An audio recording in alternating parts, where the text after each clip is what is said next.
Happy New Year's, everybody. Welcome back to the Condor podcast with Smart Alec, co-hosting with me today. Crow was at Toy Bounty Hunter's live stream. Yeah, I was over there before we started, so we're starting off a little bit late.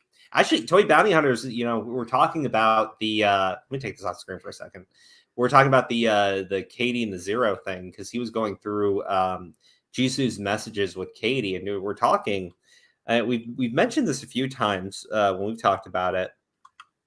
The messages from Jisoo with Katie don't line up with what she actually put in her twit longer for explanation why she was coming forward and everything. There's like a ton of things with that situation that were inconsistent and have never been explained because Katie's completely anonymous. Jisoo is obviously not going to bring it all up. And I feel like some of it really you're not going to find out about until Zero's lawsuit moves forward. And even then, it could be completely fucking bunk. But I found it interesting, like looking through that shit again. I'm just going, it's nuts to me. It really is. The only thing to corroborate Katie's more extreme claims is Zero's confession, right? And everyone like I remember I was watching this video for this one YouTuber, and he said the same thing. All John Swan has is Zero's confession, and I was watching Diorio on a live stream reacting to it, and he just like pauses it immediately and starts busting up laughing. And I'm watching the video. I'm like, this video isn't that long. And I'm pretty sure either right before or right afterwards, the guy points out that Zero confessed and apologized to Jisoo and Leffen prior to his doc on Katie, right? Now, maybe you want to go with like some bizarre harebrained explanation that he apologized to Jisoo because Jisoo helped Katie, and he wasn't actually apologizing for the other fucking 5 claims Jisoo threw on his name. But Leffen has nothing to do with Katie's story. All Leffen did was corroborate the fake shit that Jisoo threw out there for Zero. So yeah, like I mean I don't know how like hard it is to explain that if someone like confesses to a crime that they didn't do, right? That that they didn't do, it seems actually retarded to then turn around and take their confession for another crime and say, well, that one they clearly did. The other ones, it's just ignore it. Just ignore it. He never confessed to those. Yeah, the idea that calling like the idea that all your friends calling you a pedophile and sponsors dropping you and everybody freaking out for a dude who's mentally weak already. The idea that that could pressure someone into a false confession is like unheard of. It's insane to me. So I don't know. I think there's some news coming out about that I'm shit just with the glad that lawsuit. there's going to be an actual conclusion because it's going to court, and it's not a lot of these cases just seems like things are really vague and just things kind of vaguely badly end up for whoever's being targeted and we never hear about again. Honestly, Smart Alec, I don't know if you even need to wait for it to go to court. Like, I think that there's probably something there that people are missing, and that nobody is actually looking to get into. Wait, hold on. Tech is posting his next vid tomorrow. Kaneko, where did you see that?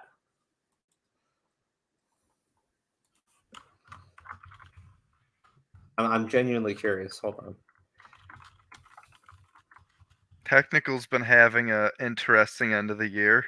I don't think that he is, only because it's been hilarious. Although it is New I Year's just said Day. interesting. I don't really It know if is it's New good or Year's bad. Day. I think it's probably good from his perspective, just everything happening.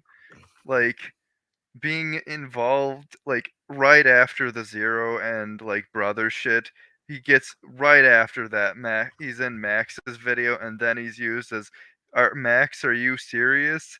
He's in this video, and now like this lawsuit's like it's kind of crazy.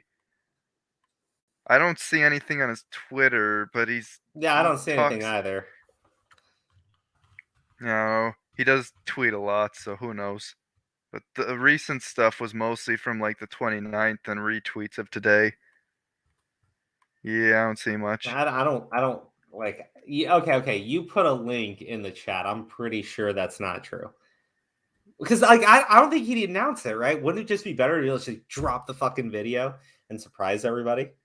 Because like they keep spurting out and going like, why won't he drop his video? Continuing on this drama. I'm like, from anybody else, it'd probably be legitimate criticism of technicals, right? But it came from fucking Diorio, and I'm like, dude, you don't upload. What are you talking about? Oh man. You know what? Fuck Max. Fuck Mama Max. Fuck that entire fucking movement, and fuck everybody who's like sitting there congratulating him. Let's be very clear. Harassment on the platform is a problem in terms of how the guidelines are structured to identify what is classified as harassment.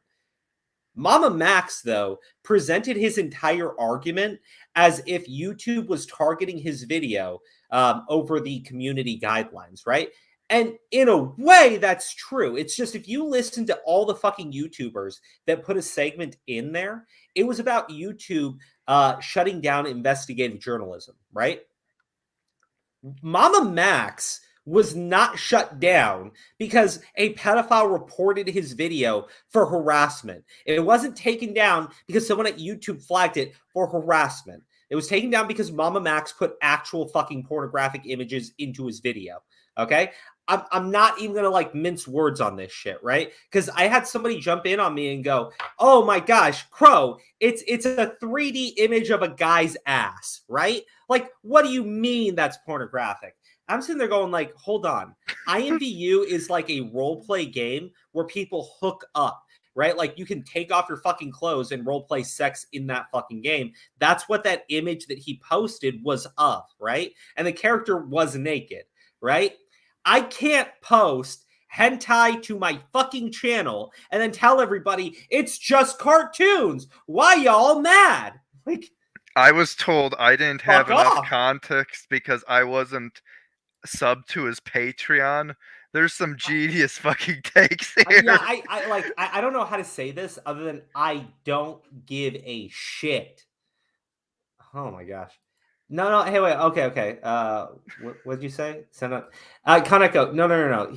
That's an old tweet. He says it'll be in. He said his video on the commentary guys coming in after the New Year's. I think so. That could literally be any time except for tomorrow, because tomorrow is New Year's and today is New Year's Eve. So you are 100% incorrect. Sorry. I wish it was sooner because I'm waiting for the video. Thoughts on Harley's vid on tech? I haven't watched it yet. I Harley think makes too many fucking videos to keep track of, like them or not. no, like I no disrespect to the kid. I haven't watched it. Um, um, I'm working on something, okay, and I'm not entirely sure I want to keep watching content on fucking technicals and like I watched John Swan's video, right? I watched it in full. It's bullshit. Okay. It basically ascribes the most ill intent and malicious motivations onto technicals for why he's doing what he's doing, right? It's pretty clear John Swan's not watched any of Technical's content other than shit that he was told to watch because he goes on this manic shit with Technical's brother. And I'm going like, it's very clear and evident if you watch his content, his videos on Anti said, look, man, with everybody, and Anti was innocent, right? Anti said that with everybody calling me that, it put those thoughts in my head, right? Like suicidal thoughts. And Anti said though that he's mentally strong, but he has no clue what that would do to someone who is mentally weak, right? And he was specifically referring to Nairo and Zero, right? So again, Anti, someone who technicals redeemed, right? He said it himself. Like those thoughts were put in his head. He was innocent. He was being falsely accused. The idea that that's just a stupid fucking defense that's being pulled out of people's asses, maybe. Except, again, Zero kind of has you on the fact that he actually tried to kill himself. It wasn't just talk. It wasn't like I've seen people compare it to Mini Lad. Mini Lad said, if you don't continue to send me nudes, I'm going to take my own life. And then later when he got busted, he said he did it because he was in a dark place, right? I mean, Low-key, the best way to end the year would have been to remove Mama Max, Cosmodore, and Minilad from the platform all at the same time. I know that sounds extreme, but maybe. I've counted, like, he's admitted to, like, in the new the Half Baked podcast, he just gleefully admitted to 2 felonies in that video alone, and there's more in his backlog. Like, he's just the defamation thing, he's like, "Yeah, okay, yeah, it was for the greater good," and then he also admitted to blackmail. He was like, yeah, I guess I did." Like, Yeah, look, I'll be clear. I think Mama Max is a fucking idiot. Okay? Like, people are acting like Mama Max is some sort of fucking internet professional. Maybe he does a good operation, right? I don't want to discredit it. But a year ago is when he started being a fucking pedo poacher, right? And a year ago is when he started trying to get into YouTube's face on demanding that they don't like that they start shutting down pedo content or something. I forget what pedotube was about. I remember Keemstar shared it, but I'm like, you have a guy who literally like just started making this type of content and is immediately demanding YouTube change its guidelines specifically for him. And if you look at his video, he says it at the start. It's not because, oh, they're preventing me from showing like actual evidence, right? No, he says it's because his audience is demanding this shit. also, And I his wanna make this clear, yeah, I'm not advocating for deplatforming Max. I'm just like, I'm not gonna be sympathetic if it happened, which I I don't think just it will at this point. I don't like. Here's the thing. I said it from the start. I think the guy's a true believer, right? But like, pat to hell, pay with good intentions. I say it all the fucking time, right? Being a true believer doesn't make you a good person, and it doesn't mean the things that you are trying to do are going to have good outcomes, right? In Mama Max's case, he might be a good person. He might be a fucking scumbag. I literally have no fucking clue. I know that he acts like a fucking idiot though when he handles things. When he demands YouTube make changes to the platform, you guys have to like people are cheering this on and going like, "Oh man, Max got what he wanted. I hope Max does a good job." Motherfuckers. Max started a fucking crusade because he wants to show explicit and graphic content on his videos that YouTube does not allow, period. Don't you Right? mean gratifying content? Whatever. I understand that people go like the nude yoga thing. Okay, listen. I get it. I'm pretty sure there's a reason why that's being allowed, but still, that should be shut down too. I'm in agreement with you there. It doesn't mean that Mama Max then gets to post porn because there's nude yoga that also exists on YouTube. That's insane. And also, like, bro, I don't want to see sexually explicit images in a video about a pedophile. Like, Oh, yeah, that's I no. really I don't give a shit what your fucking audience demands, because look, man, your audience, your supporters and shit, right? We're going out there saying that they were going to go after advertisers, right? Openly talking about doing it because they wanted they wanted to force a response from YouTube. These people are insane. I don't think that they have any clue how to actually affect positive change on the platform. All they've done is go poke the fucking bear, and every single time that bear gets poked, it rolls its fat ass over and squashes the content creators. Like One every thing fucking funny time. is, like, he said that Charlie's video aged like milk, and now he's, like, hyping himself up because No, he's in the okay. exact same Again, position as Charlie. Mama Max is functionally fucking retarded, and you are a complete absolute fucking moron if you're sitting there cheering that shit on. And I will have that fucking fight with all of his fucking fans. I don't give a shit. That dude is moronic as all fuck. Okay, moronic as all fuck. And it's hearing like actual idiots come in and go like he should be allowed to post nude images on his content as long as it's not a real person. I'm like, bitch, I can't show hentai on YouTube. That's completely against the fucking rules. We all know this. You guys are the ones being fucking morons about it. Oh god, that would be a snowball. Just fucking I don't like, what is this guy like? What is he actually going to demand YouTube change, right? Because the other YouTubers presented an entirely different argument from what that idiot was saying. Like, yes, they have the same goals. They definitely both want YouTube to change the platform to promote their type of content. And that by promote, I just mean not completely fucking annihilate it, right? But calling it the December other 20. YouTube, I was just Oh, gonna say, like sorry. the other YouTubers actually presented reasonable fucking points, right? Completely logical takes for the most part. Fucking Max, though, is sitting there saying, I want to show porn in my fucking videos because my audience is demanding graphic content when I'm busting pedophiles. That's his argument boiled down to the bare fucking essence. And people are cheering it on. I'm like, holy shit, right? And yes, obviously everyone gets fucking pedophiles, but fucking Christ, man, shut that shit down. Literally call it out. Fuck, and if you have to deal with some fucking psycho stands and shit, get over it, right? I'm so sick and tired of people going like, I need to like think about how I'm going to respond to this thing. What's going to deal with the least amount of damage on my platform and give me the most amount of success? Bro, if something's wrong, fucking call it out. This guy's an actual fucking idiot trying to affect massive change to YouTube's platform. Did you see the What does anyone podcast? think that's going to work out in our favor?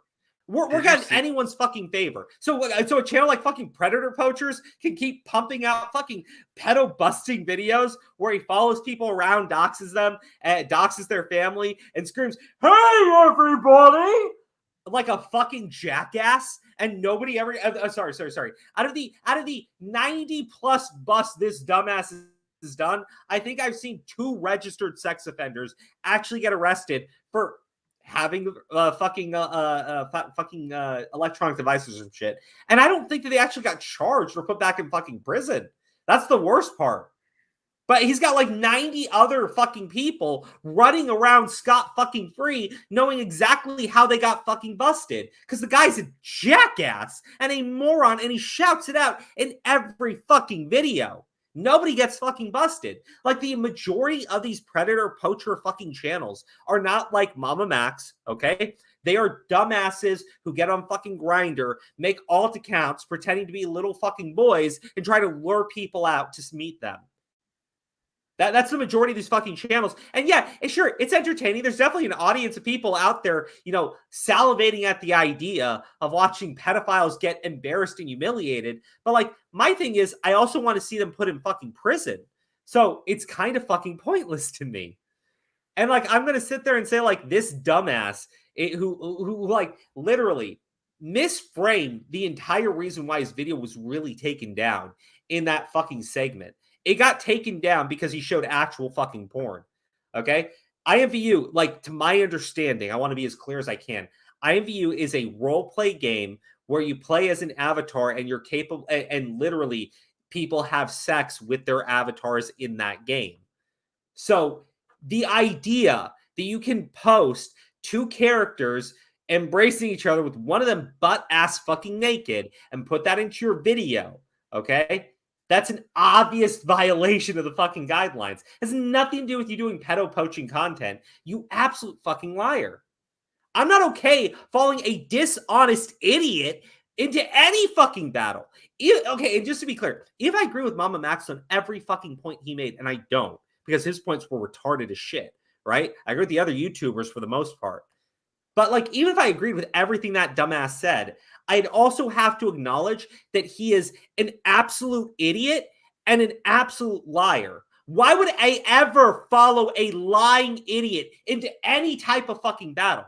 Why would I follow a lying idiot and trust that he is going to bring about some sort of fucking change on the platform that's not going to just get everyone's heads chopped off? Like, it's insane to me that you know how YouTube operates. Every single fucking time something like this happens, YouTube has responded. It's very important if you have seen the Half Baked podcast where he says his piece, because it makes it a lot worse. Oh, okay. Did you see that? You know what? I know we're going to talk about Creepshow art, but guys, let me ask you: isn't the Half Baked podcast like live? It was. Oh, did they take it down? No, I mean, like, it's on, but like it's already been done. Like, it's recorded already, not live. Oh, okay. So they don't. Well, yeah, it's literally up on their channel. I'm confused by the word live. I'm just like, never mind. You thought I meant, is it live right now? Yeah. And how would you know what's in the fucking stream if it was? I was confused by that too. Yeah. I'm blown away, man. Blown away. Okay, so like, I mean, we can watch the Half Baked podcast too, because like, Guys, That we're is gonna 5 hours of content combined. Wait, no, no, no, it's I'm not like watching 3. all of I'm not watching all of Shannon's video. Oh, thank Like, God. yeah, there's some things in her video that I am just like, holy shit, you are such a bitch. It's And also I just really fucking boring, too. it is, and I sat through it, and I'm not gonna make you guys sit through all of that. Yeah, they only do live podcasts once in a while. I didn't think that it's live. I thought it was all pre-recorded. Excuse me. But like, look, man, as far as Mama Max goes, I do think he's a true believer. It's just like that doesn't give me any fucking faith in this man. Like it really fucking doesn't. I've seen him just act like a fucking child. In every interaction he's had, he's thrown a tantrum. He's been doing this for like a year. And when he first started, he was demanding YouTube change its guidelines. His reasoning for all of this is that, and he says it in his video, to be clear, it's not buried in the video, it's at the start of the fucking video, that his audience is demanding graphic content and YouTube isn't allowing him to post it. That's ridiculous. That's absolutely fucking ridiculous. Like, you do not need to show me the bare ass of a 3D fucking character to make your fucking point. And you know what? More to the point, his audience is apparently filled with people that claim to be like former survivors of assault and shit. Oh, And I'm yeah, they sitting there going, always use that card. no. To be clear, then I think Mama Max's channel should maybe be like put on some sort of fucking watch, right? Because this guy's telling me he wants to post like extremely graphic content on his channel because the audience is demanding it, but also his audience has dealt with actual trauma. All it seems like is you're feeding into a very, very, very dark illness. Like that does not seem healthy for anybody at all. I get that it's content that they'll fucking watch. I get it. I get that maybe you fucking putting it out there or not putting it out there wouldn't change their access to it. But like you're feeding a fucking illness. You're you're taking people who are God, how do I put this, right? It's like imagine someone with PTSD from like serving overseas, right? Just like a comparison. And so like you sit there and you make them watch fucking war videos. Like that'd be insane, right? Like you sit there and make them play fucking Call of Duty nonstop, right? With the like, volume turned on maximum, right? Making people like re-experience that trauma over and over and over again. I can't think of it being fucking healthy at all for anybody. So like on top of everything else, I don't think this guy's a good person. Just to be clear, I think he believes in his fucking convictions, and I think he's willing to feed into like a very, very, very dark and depressing fucking habit from people that really need actual help and don't need to watch this guy show them fucking graphic images so that they can feel better. Like, no, they need actual help, not fucking Mama Max. There's so many layers of just what the fucker. This thing just kind of came out of nowhere from my perspective because I barely knew about. I like heard of the hashtag answers pedotube last year.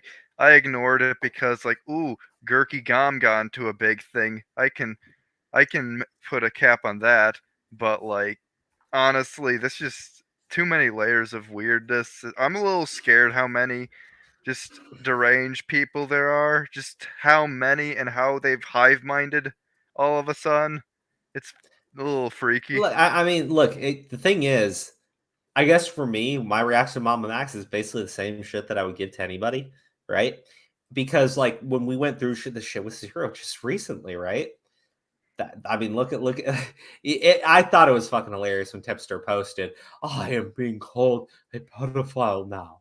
I never thought it would come to this." I'm like, "What do you mean, dude? Like, honestly, man, you guys do this shit all the time. Like, fucking Christ." So I like, think the most famous image of like someone in this thing getting called one is the one with Kavos for whatever. Like, did you see that yeah, image? They just dude, say, yeah. I mean, "Okay, like, pedophiles." yeah. I mean, like, dude, all I see is you guys finally like fucking experienced it for a little bit, and you learned nothing. So that was great. Everyone is experiencing Yeah, it. everyone's experienced it, and nobody learned a damn thing. It's great. Fucking hell, Either man. you've That's already that's learned the actually lesson. impressive. That's actually impressive for you to experience the shit that you were just doing only weeks ago and not find like any fucking message out of that shit is impressive to me, right? Like usually stupidity isn't, but like that's willful fucking denial of reality to me. It's I'm not nuts. hopeful, but I'm not gonna write it off yet, 100%. So I'm just gonna see how they fare in the next drama they fuck up. You know, I think that they've already fucked up several dramas. I was looking at I mean, they Zero. do. No, okay, no. I'll put it like this, right? Diorio when he okay, in the debate with Augie and Technicals had said something like, Zapti's 20, the girl was 16, right? And, Augie defended it. And then later, right, like after Augie lost and shit, right? Diorio went to Twitter and posted, oh, the actual ages were 17 and 19, right? And I'm going, oh, wow. Okay, so Technicals really fucking like screwed up his information. And then later I find out, no, that's not true at all. Apparently, he was 19 when he started talking to her when she said she was 17. When he was 20, though, she then revealed that she was lying about her age and she was actually 16, right? That means that Technicals was completely fucking correct. And everyone on fucking Twitter, though, was convinced that Diorio was telling the truth. Like at that point, then I just look and go, like, I would never trust that man to deliver me any information, right?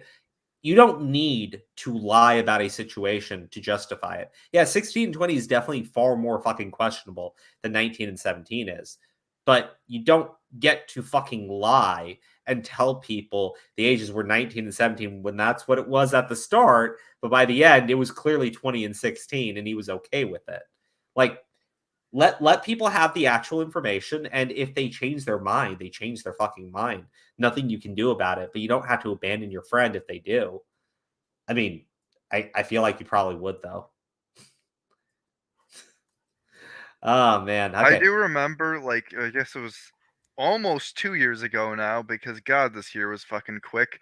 But last year, during that whole Bo Blacks thing, and I know everyone loves Bo Blacks, but during the copyright thing, I remember me and some others were like chastising Tipster, who's made like 1,000 fucking videos on uh Pokimane and Susie Lou about their false copyright takedowns, but he was just like ignoring anything having to do with bull blaxes.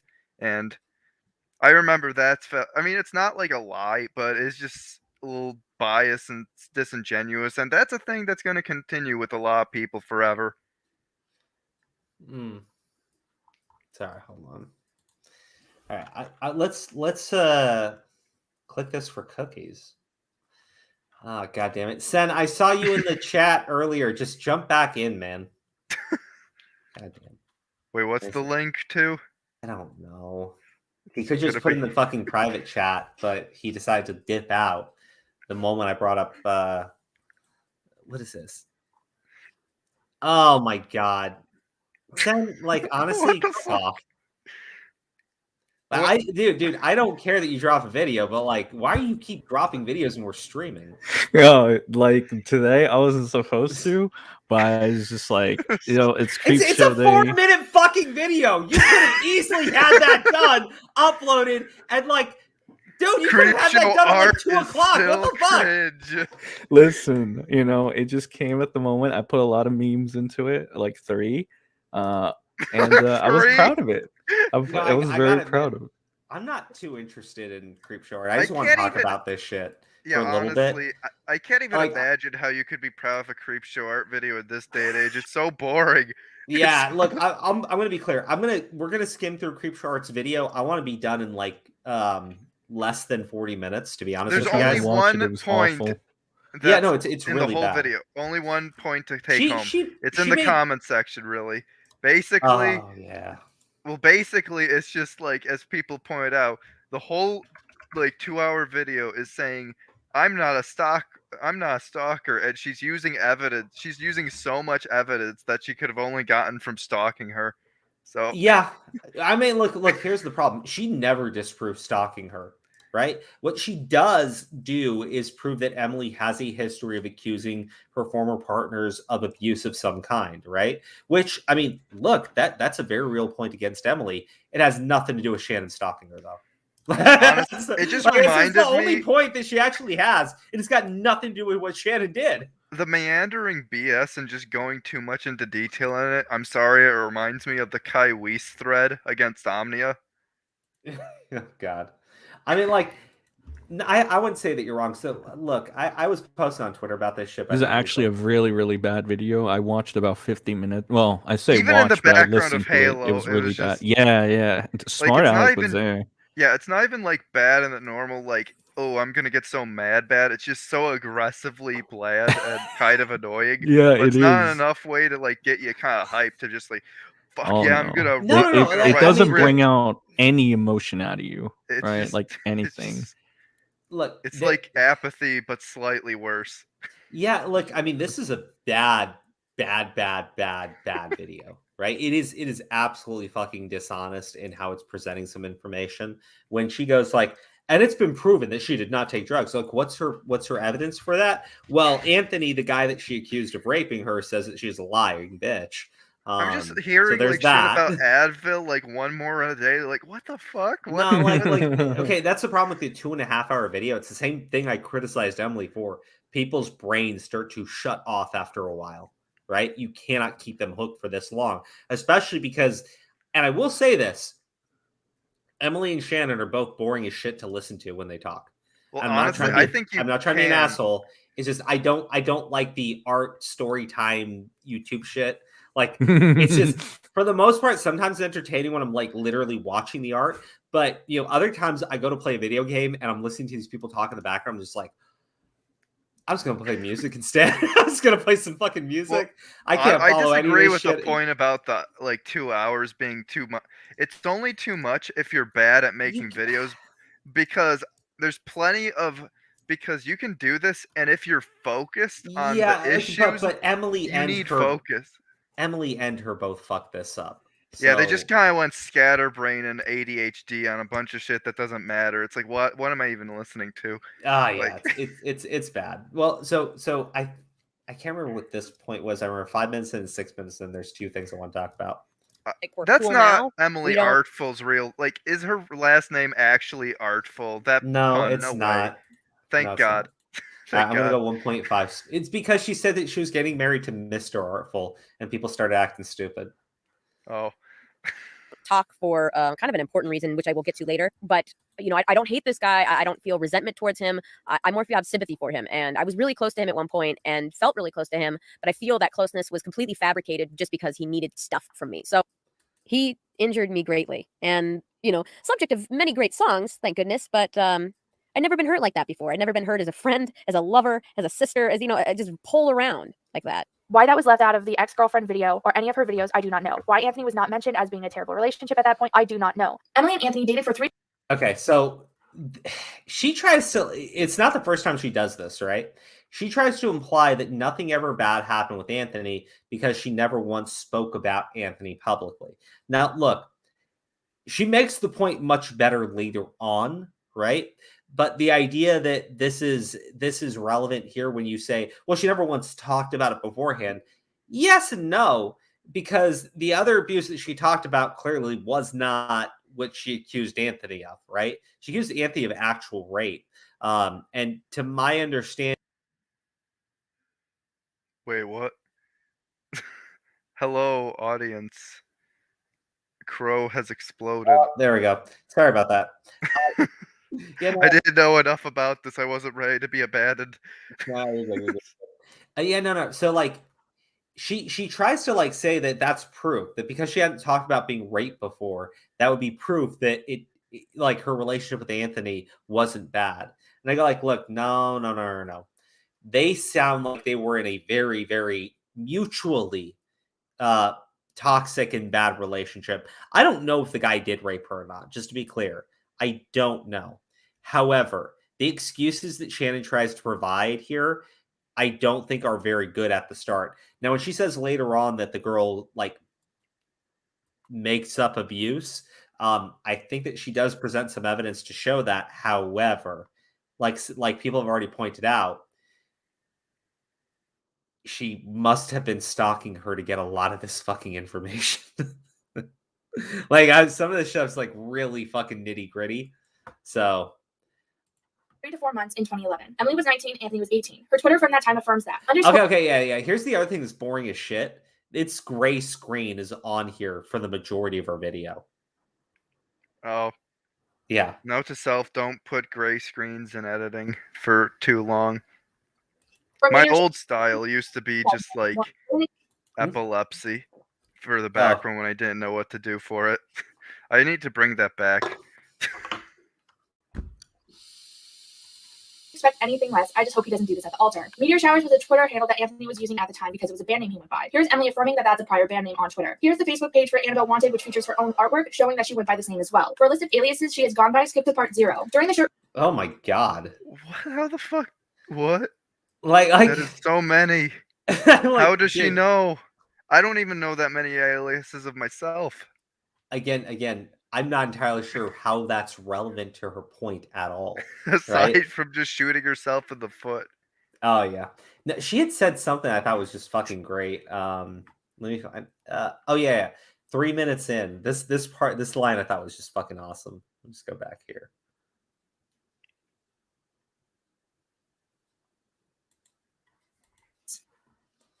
Before I go any further, I want to quickly take the time to point out how Emily talked about her relationship with Anthony on her YouTube channel prior to making this video. In her My Ex-Girlfriend Destroyed My Art video, Emily states that she has only had 2 bad relationships in her entire life, that being with a mutual friend named Sean, who she stated cheated on her, and the 13-year-old she dated when she was 17.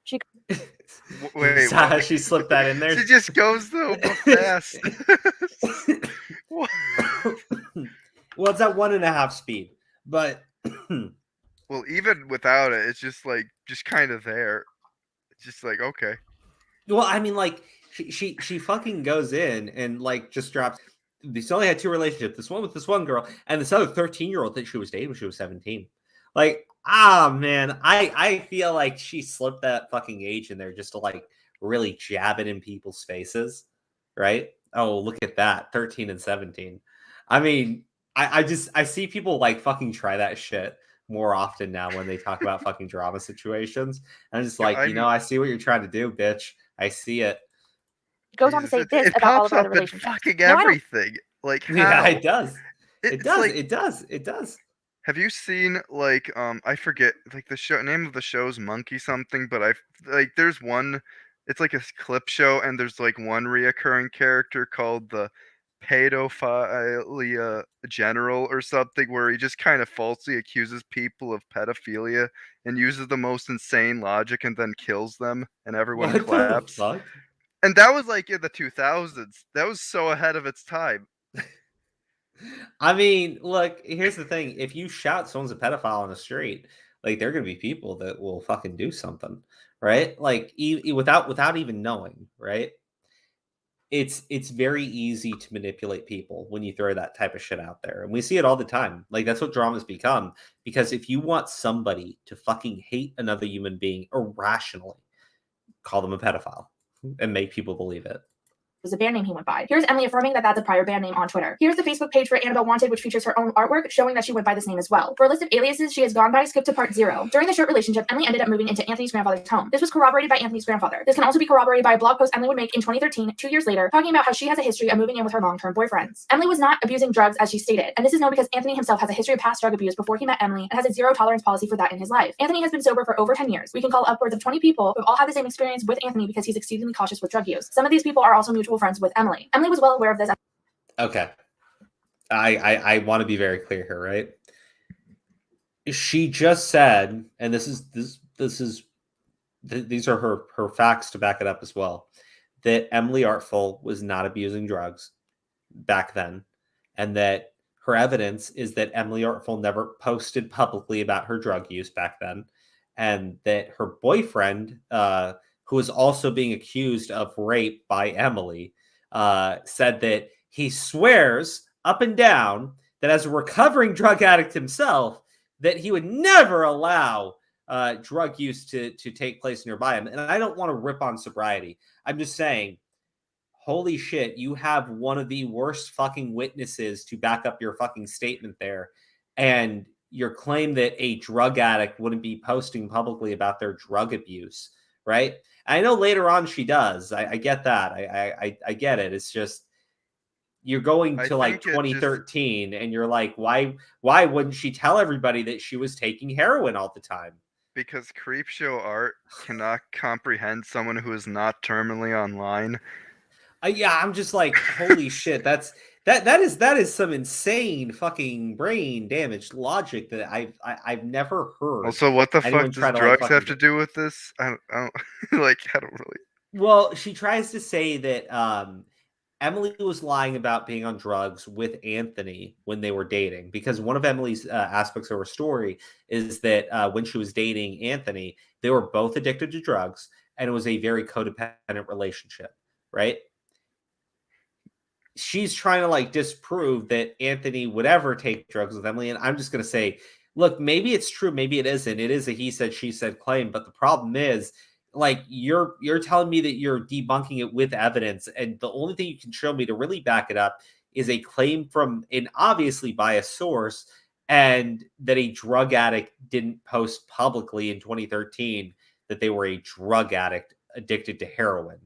And like, but it doesn't even sound like it's a very important point. Like, there wasn't any roofies involved, like relating to the supposed rape Oh claim. my Like, gosh, we missed a super chat earlier. oh shit. Yeah, hold on. I must. Zombie Fox, thanks for sitting out that Shannon video for us. I think I would be blackout drunk before I finish it. Zombie Fox, I appreciate it. Yeah, this video is not good. This video is really bad. Yeah, the drug addict thing, I was just like, what do you fucking mean? What do you fucking the drug mean? addict thing goes on for like 15 minutes or maybe even longer, because I remember, like, on this, like, on Sen's stream, he was like, how long have we been listening to it? And it was like 55 minutes and there's been nothing. Like, yeah, no, like, okay, so this whole thing about the relationship is, like, just arguing that Emily was not addicted to drugs back then. But I'm looking at these where it's like, it's feeling as if the general optimistic feeling of improving self is gone. Man, do I love being drugged up with 200 milligrams of lithium and still noticeably bipolar. Like, her evidence is like the most manic shit possible, right? Look, I'm not saying it didn't happen. She could simply just argue that Emily is lying about Anthony, right? Because this does not prove what she says it proves, and it just makes her look like she is a fucking stalker when she's pulling all these old ass fucking posts and shit. I just cannot stop thinking of the Kai Weiss thread. This is just like it, except longer and even more annoying. Yeah, kinda. Just how schizo and off topic it is, and just how he keeps shooting himself in the foot.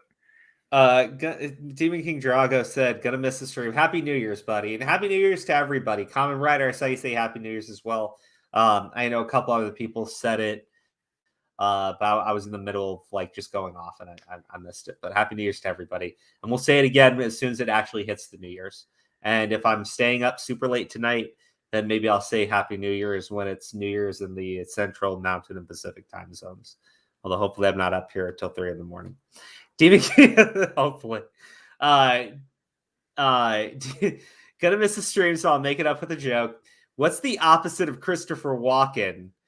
Christopher Reeves. Good night, everybody. I know where that joke is from, by the way. It sounds familiar. And it's still in terrible taste. Oh.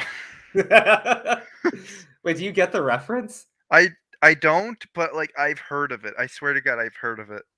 A Dragon Ball Z abridged. Is like the giant ape, and Goku's, like, on the ground, and he's like, "What's the opposite of Christopher Walken?" he's like, "What? Christopher Reeves!" And he, like, just punches down and crushes his legs. And again, he's like, "That was a terrible taste." After Dragon Ball Z Abridged ended, like, the internet was already getting worse, but it felt like there was a giant dip in quality at the end of 2019 when they ended. Like, just everything was getting even worse, just abruptly. I like that they've gone back to doing the Cell in Hell shit. Oh, right? yeah. It's original content, but, like, those were the characters that they kind of, like, personified and shit, so it works. And also, their version of Cell's really, like, I love how they take his character. He's so good at, like, fucking roasting everyone. Yeah. Just getting inside their head. It's such an interesting dynamic with their Frieza. He's just, like, fucking attacking his ego. Oh, yeah. where he's like threatening to reveal who actually killed him and shit. Oh, that scene was great. That was great. It's like because Frieza doesn't actually know who killed him. It's just like, yeah, when you think about it, right? When he just showed up there, some random ass dude went Super Saiyan and And chopped given his ass time into travel, he was pieces. like technically just a baby at the time. Yeah. John, how you doing, buddy?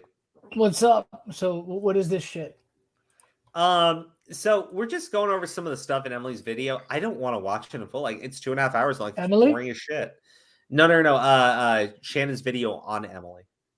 Oh my god. It's really Oh bad. yeah. I heard about this. Is she came back and she dropped her own fuck. Oh my god, 2 hours? 2.5 hours.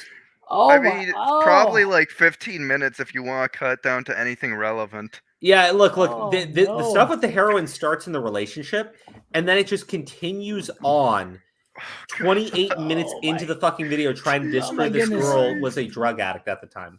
Right? Oh, The paid. online harassment shit, she tries to say like the online harassment she was receiving, it has nothing Hollow to do with her. breadsticks. Wait, what? Just the title breadsticks. called Hollow Breadsticks. I'm just thinking of what that could have to do with anything. Jeez. So So schizo. she's talking about online harassment and saying like, well, this girl's claimed online harassment all the time. Now the problem is then she goes into the situation that took place, and I'll summarize it. I guess she went by Emily Sugarfruit at the time when she was this YouTuber, and she was going to be an anime YouTuber, right? Oh, let me get the super chat. Here's another. Did you hear about? I appreciate it, man. Here's another. Did you hear about Dr. Adkins? He slipped, hit his head, and died on life support. The man who invented the all-meat diet died a vegetable.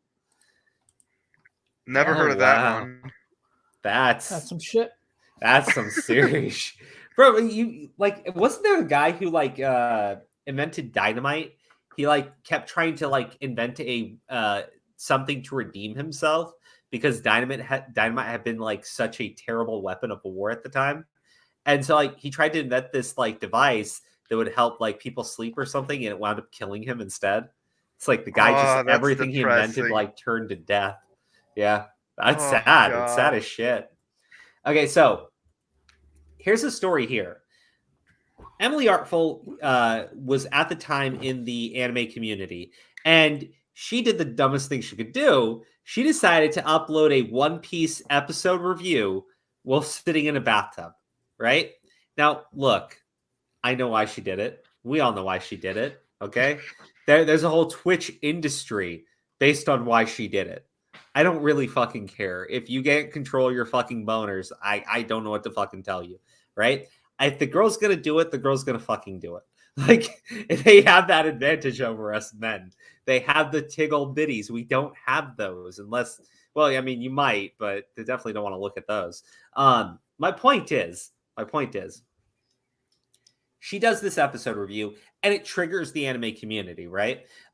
You have some people showing up, which seems to be the smallest segment, saying like, these are just some thirsty ass bitches, right? Who are harassing this girl, and it happens all the time. You have other dudes going like, I don't want to see some fucking hoe stepping in, showing off her tits and getting fucking subs and shit, right? Actually, those are really just the main two groups. But like the second group is definitely bigger than the first group. So I don't want to play it, but this first guy uploads this video. It's got like 400 views, and he's like defending her, right? And then she goes into like some real shit, right? Where they're actually like just calling her a hoe and a whore. And there's like a lot of it in this video. And it goes on for like 10 fucking minutes. She does slip like, I think, one extra person there that defended her at the time. But here's the problem at this point. Yes, I understand that she claims she's being harassed, right? You have actually shown me another instance where she was being harassed, right? It doesn't mean that you weren't also harassing her, okay? Saying that she was being harassed over this other thing does not mean that you did not also harass her. Wait, It is just that means that she was honestly being her harassed by argument? more people than you.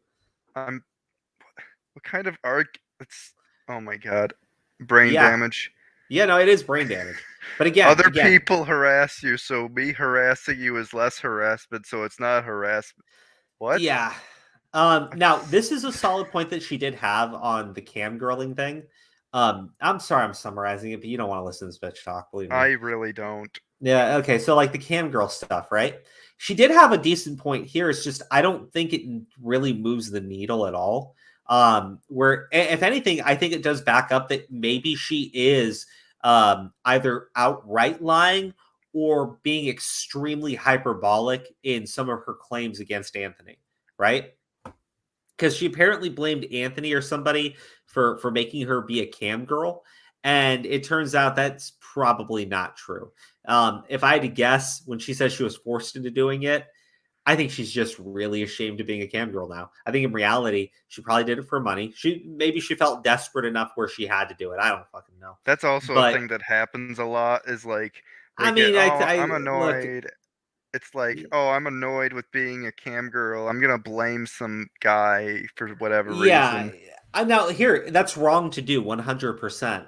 I don't think it really changes anything, and I think that putting this point here was really dumb because I think she goes into not just proving her own story, but oh gosh, maybe it was just proving her own story here. So maybe I was wrong, but actually no, I think it is. It's just like because this is about an hour in now. Yeah, the cam girl stuff. It is relevant as she's making up a point against Anthony. My problem is Shannon still has not addressed anything about her harassing this girl, right? She's tried to like just obfuscate from it and claim that other things that don't prove what she is saying prove what she's saying. It's just Now- kind of funny because, like, given that she's got like arguably, I mean, in terms of percentage sub loss, like worst sub loss ever, and just Oh, gosh.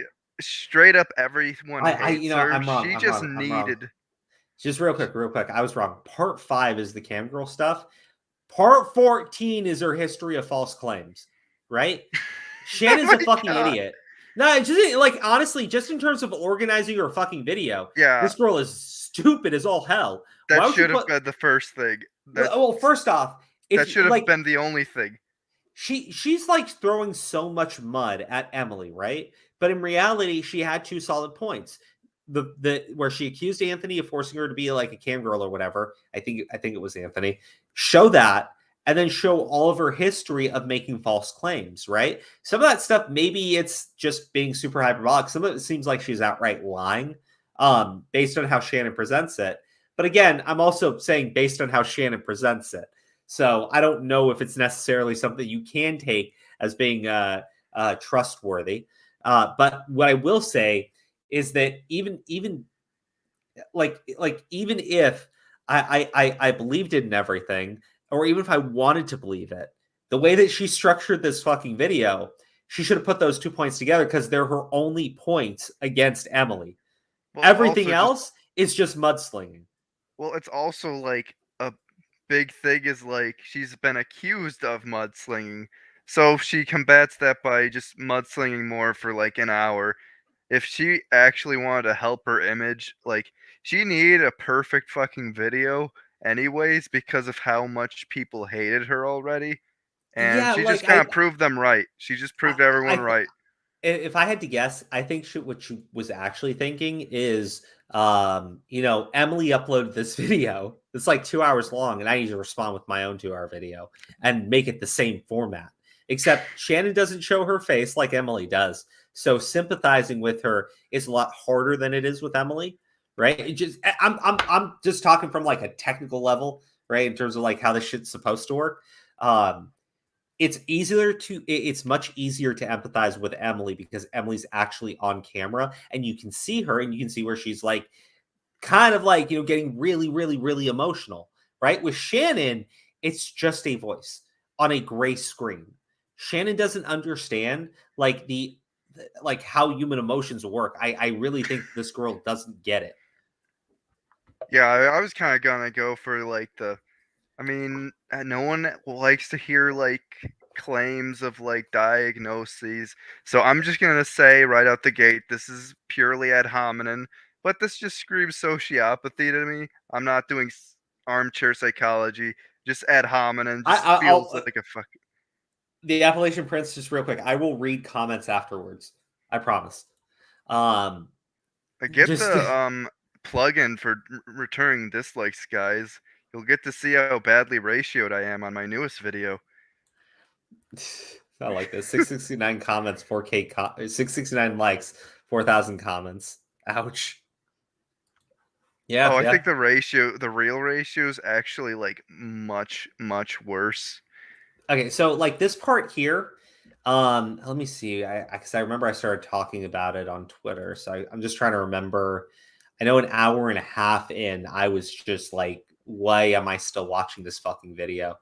So I think an hour in, though, like this hour here, there was something that was actually there I wanted to talk about. I know that much.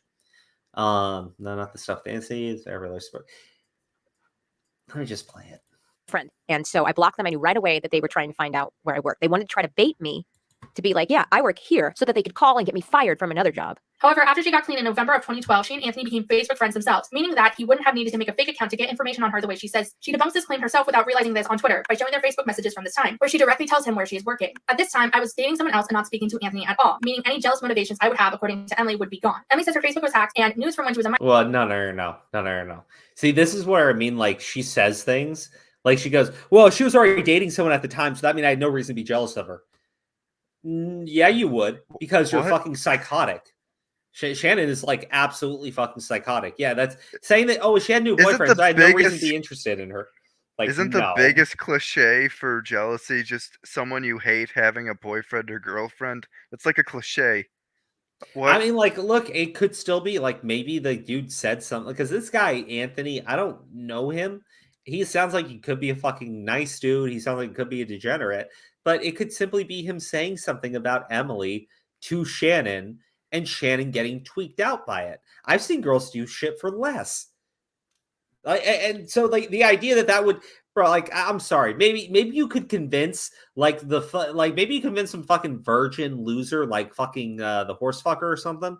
But, like, no, you're not going to convince me of any of that shit. That's retarded. As like legitimately fucking retarded. Like, holy shit, man. All right, let me keep playing it though, because it gets better. Minor were taken off of it and placed onto PhotoBucket publicly. PhotoBucket doesn't allow nude/lewd photos on their site, so the likelihood of this happening is slim. PhotoBucket's policies are okay. Now, I want to be clear here, right? Yeah, Crow, as a girl, you ain't wrong about what you said. Yeah, women are vicious. Holy shit! Like I see women are vicious. They're vindictive, and they don't let shit go.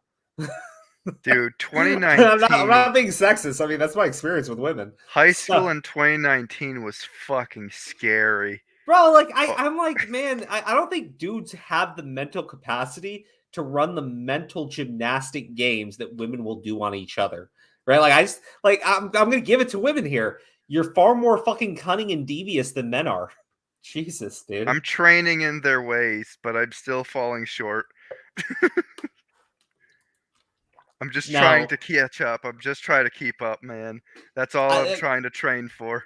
I don't like, there's a lot of shit that gets said in this video, and I'm not addressing every fucking point, but like this one over here, the whole, PhotoBucket is not allowing nudity. Twitter technically doesn't allow for child porn, and it still got posted on their fucking platform. Same with Instagram, right? So yes, nudity is still going to get onto these sites, even if you tell people it's not allowed, right? I'm sorry, maybe it's false, but the idea that these websites are capable of monitoring every single thing being uploaded to them, we know is not true, because we've seen actual fucking porn, actual child pornography get uploaded to places where it's not supposed to be.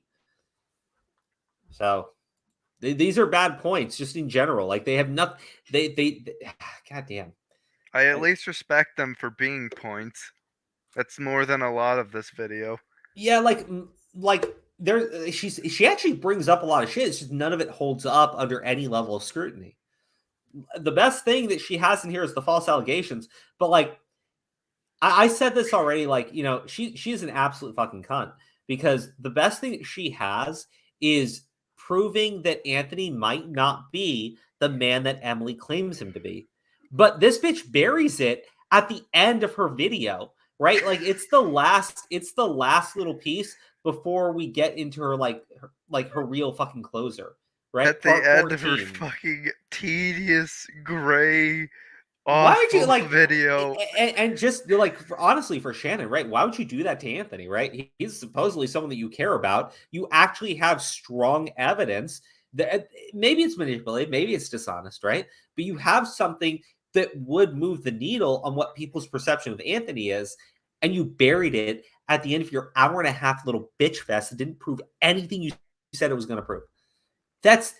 You're just a bad person. Like you're objectively like a bad and evil and an awful person. And Anthony, whether he is or is not a rapist, should absolutely leave you, because even if he was a rapist, he could absolutely do better than your ass. Oh my. Whoa. Actively very anti-nudity. Emily also lies and withholds evidence, which leads me to believe. I'm done with this shit. I'm done with these bad fucking people like Shannon running around and just going on fucking I'm done with watching 2.5 hour fucking videos of absolute fucking idiots uploading absolute fucking nonsense and then sitting there. Anybody who does that, any length of time, right? I'm being serious. The way that she structured out this fucking video is all about fucking her, and it's all about slinging mud on Emily, right?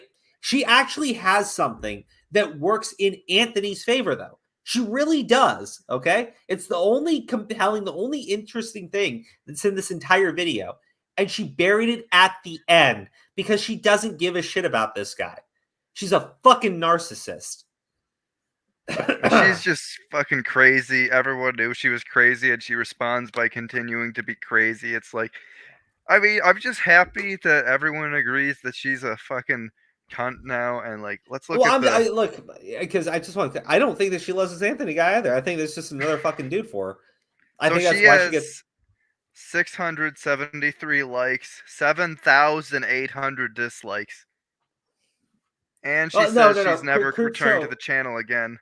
Creepshow made a long video Creepshow wanted to muddy the waters. Instead, what she did was piss in the fucking lake. People caught her, and now she's being removed. Yeah, basically, just everything here just works against her. And you know what? I'm happy for a happy ending. An hour left in this shitty year. You know what? Epic. Fucking epic. But I'm just saying, Anthony, right? This girl doesn't fucking like him. This girl doesn't respect him. And this girl does not care about redeeming his reputation as much as she cares about throwing fucking mud at Emily. So, holy shit. Whether or not Anthony is innocent or guilty of what he did, he should just leave fucking Emily or leave fucking Shannon, because Shannon obviously does not care about that man and cannot fucking put him first. Well, I kind of want to talk about a more big picture take that I don't think a lot of people are talking about as much, but Sen and I, we were shitting on Creepshow art way before it was cool, and everyone was shitting on us at the time for doing it. So one thing is that bothers me is that she's always been not just this manipulative, but the thing that bothers me is she's always been this stupid. She's made points that just shoot her own self in the foot, and people loved her for it. And you see it just all the time with people who just love really big, stupid people who make terrible points. And that's honestly the big problem, is just seeing these stupid manipulators constantly pull the same shit on people over and over again and keep getting away with it. I mean, look, at the end of the day, it's going to be very easy to do that shit to people unless it starts getting called out. Now, when it comes to Shannon and her bullshit, right? We've known Shannon was a bad person way before the shit happened with Emily, right? She's been an awful little bitch for a long time. She's treated other people like shit for the longest time, right? When she actually made this statement about how, oh, I could bury you by pointing out all the women that you've called fat, but I didn't do that, but I'm going to do it now. And I'm like, no, Shannon, the reason why you couldn't do that, sweetie, is because then people would start digging up the shit that you've said about women and start throwing that in your face. It has nothing to do with this altruistic motivations. And the reason why you're bringing it up now is because Emily kind of killed your fucking reputation. So even if people point out the awful things that you've said about other women and other content creators, it doesn't matter. Emily's already done that to you. So at this point, like, you're really just throwing the kitchen sink, and it's embarrassing and pathetic. Holy shit. that this never occurred. I can prove that her Facebook was hacked from the screenshots from her own currently active account. However, these screenshots go against the story that she was hacked when she was doing cam work in 2014, and that Anthony or I had anything to do with it. She purposely withheld the evidence in order to slander my husband and I and make it look like we had anything to do with this. She also doesn't show any proof of her account being phished, which would have been done via email, which she says she still has access to. She says the location of the hacking/login attempt was in San Jose, but she, quote, didn't think much of it because all of her friends were from San Jose, so it could have been anyone. The other IP that I was referring to, the one where I was just like totally oblivious that it was Andrew, I was like, I don't know, it's such a big city. Who could it be? The email Emily stated was used to hack her Facebook was, why do I have to do this 22? With the email that they had managed to switch out my email for on the Facebook account. And the email, if I remember correctly, was, why do I have to do this 22 at Gmail or 44? It was a double number. Which is attached to a YouTube channel called Reno 2200. This account was active up until a year ago, posting gaming videos, meaning the person behind this account is most likely the person who hacked Emily. Neither Anthony and I have anything to do with this account. Emily states on screen that she was also working as a, quote, Happy New Year's, by the way. Shannon was a nicer person when she was homeless. Damn. Yeah, I completely agree. She went full Mr. Krabs. Fucking went from poor ass motherfucker to just being the greediest asshole ever. Dude, I'm gonna be a fucking dick here. Creepshow Art was a nicer person when she was homeless. Based. Honestly, it'd be even worse if she was just always a mean bitch. Well, actually, no, it doesn't sound as good of a I can't roast right now. No, Fuck dude, it. what you don't understand is we've known Creepshow Art was an absolute bitch. We didn't know how bad it was with Emily or anything. But a Yeah. while back, look, I'll put it like this. We reached out to several content creators about what was going on with Repsion and Maya, right? And to my understanding, Shannon was one of the people that was that somebody had reached out to. And Shannon's response to this was to start blocking people and running around and talking shit about them. So she gets her hands in everything. There's so many people who like we think are bad, and then like they don't actually get exposed for the things we think they're bad on. They just plot twist. They burned down an orphanage. Like it's always wild.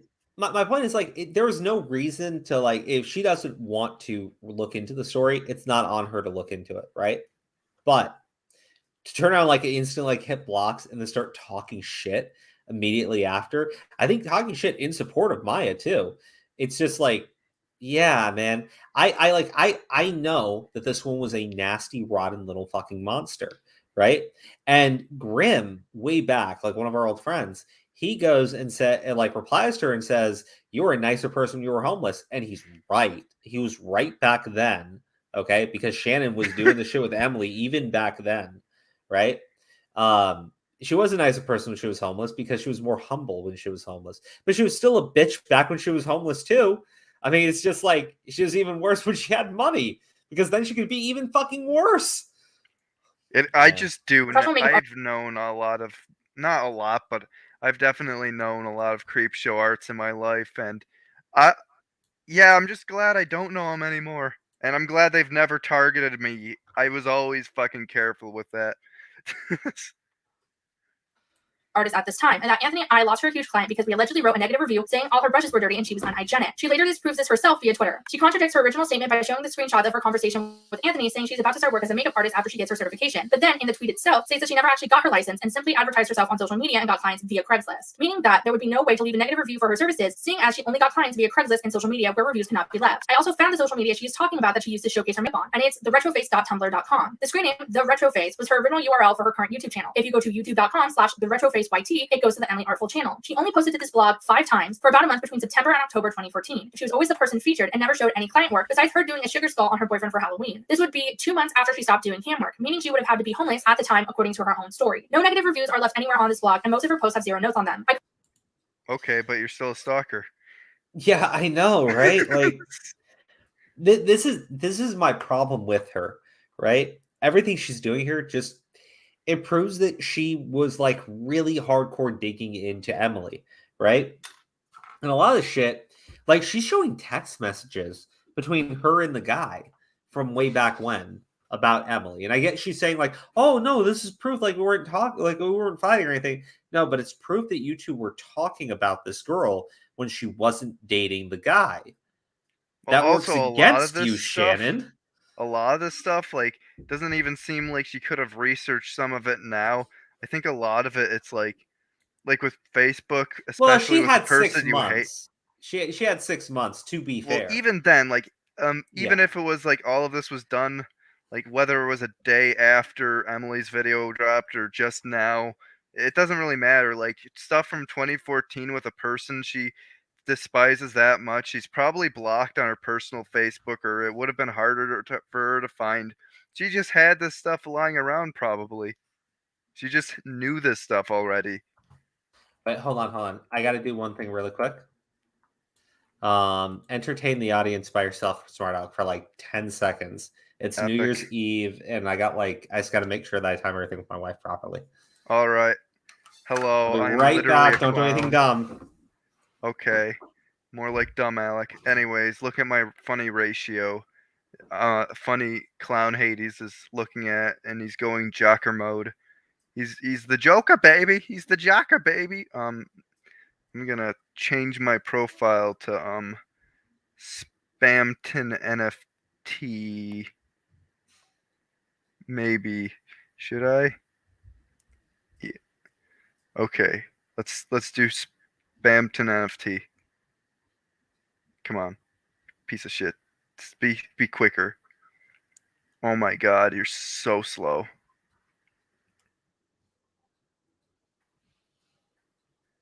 Okay. There we go. Hey kids. You want an NFT? Man, I used to be so much funnier. What the hell? Why am I Be Smart Alex? Okay. Wait, why isn't- Okay. We're good for tonight. Okay. Jasmine's bringing up the champagne and orange juice. Epic. Orange juice. Oh, yeah. I like mixing them. Fair. Yeah. Couldn't find any other social media with this name on it besides her current YouTube channel. However, she did have a makeup YouTube channel that was never uploaded to, that was made January 2014 under the name Emily MUA. Emily mentioned. Well, I don't want to like sit through this shit again. She doesn't disprove any part of Emily's story with this shit. By It's the way, always so weird when people are like, oh, longer. Oh, if I research more, that means I have better research. yeah. This here, Anthony's tweet. Look, okay, it's in here somewhere, but like I remember I tweeted about this. She flat out states that after she was that Emily had blocked Anthony started to troll her. And Emily goes, but it was just to figure out why she had blocked him. And I'm like, you just admitted that this guy has been stalking her, you dumbass. Like, you can sit there and go like, oh, it's because, he was trying to get down to the bottom of things. But he also said that he was following her specifically to troll her after he was blocked. And it's his ex. I'm just saying, like, I understand he'd just be being a dick. It's just very fucking wrong and inappropriate. And it services Emily's fucking story. Like, it's insane. Fucking Shannon is such a lying little bitch. In her I Dated a Sociopath video that she worked at a beauty supply shop at this time. I worked at a salon that was adjacent to this fancy bar where he Do something inappropriate in her book. When I confronted her and told her that image, and say she goes there all the time. This goes against what she said she did in her original video. In other videos, like her I Dated a Sociopath video and her Scariest Customer Ever video, she talks about where she is working. She was never scared of being stalked or harassed, as all her social medias now show. Proof exists to show that she is lying. No proof exists to show what she said happened actually happened. I was 100% convinced that this person, Andrew or Shannon or whoever, was in my city. And then they say, I have prolonged fits of daydreaming at times. Support dog. She is also YouTube channel. I started this YouTube channel because right now, just because it's, Entire story about pulling a gun. I can't. I fucking can't. The history of the false claims is literally the best part of the video in terms of Shannon's perspective. It's just that bitch made me sit through an hour and a half of fucking nonsense. Okay? an hour and a half of fucking nonsense. You want to see improve Amy doesn't exist? I have messages that you can't link back to anybody from 2013. Oh yeah, that's always been a thing with her channel. Where No, she it's always, 2013. Sorry, 2009 or 2006. I'm sorry. I don't know why she always posts messages that aren't really they're either the dates are not there, or you can't link them with anyone, or they're too blurry to. That was so annoying with that one video. They were too blurry to see any of the evidence, which says a lot coming from me. Yeah, I mean, the always problem, been a thing. The problem is, it's like in the past, it's probably worked for Shannon, right? She just dropped that shit because people really aren't questioning her, right? The problem is you have no credibility and you're still doing the same shit today, right? And it's not working for her at all. So I'm done. I'm done. Thank It God. doesn't get any better. It doesn't get any better. And I'm not sitting through the only part of your video where you had a decent claim. I'll acknowledge it. I'll be clear. And if you want to watch the video, part 14 is the only time she brings up anything relevant about Emily and Anthony. But that is it. And she never disproves or anything. There's about 10 different YouTube accounts with 8 subscribers she shows. What the hell is going on? Yeah, no, it's a bad fucking video. It is an awful fucking video. I wanted to talk about something though, and this has been the funniest saga of shit that I have ever witnessed in the right-wing sphere, and it is Oh God. It is There's a lot of competition there. There you go. Cuckold Simulator. Okay. Is this about the guy who's getting cucked and then saying it's revenge porn even though he posted it? Yeah, okay. So look, Jack Murphy is a guy, and I guess he's on Elijah Schaefer's podcast. He's on Timcast all the time. But he's this self-help for men sort of thing, I don't know what you want to fucking call it.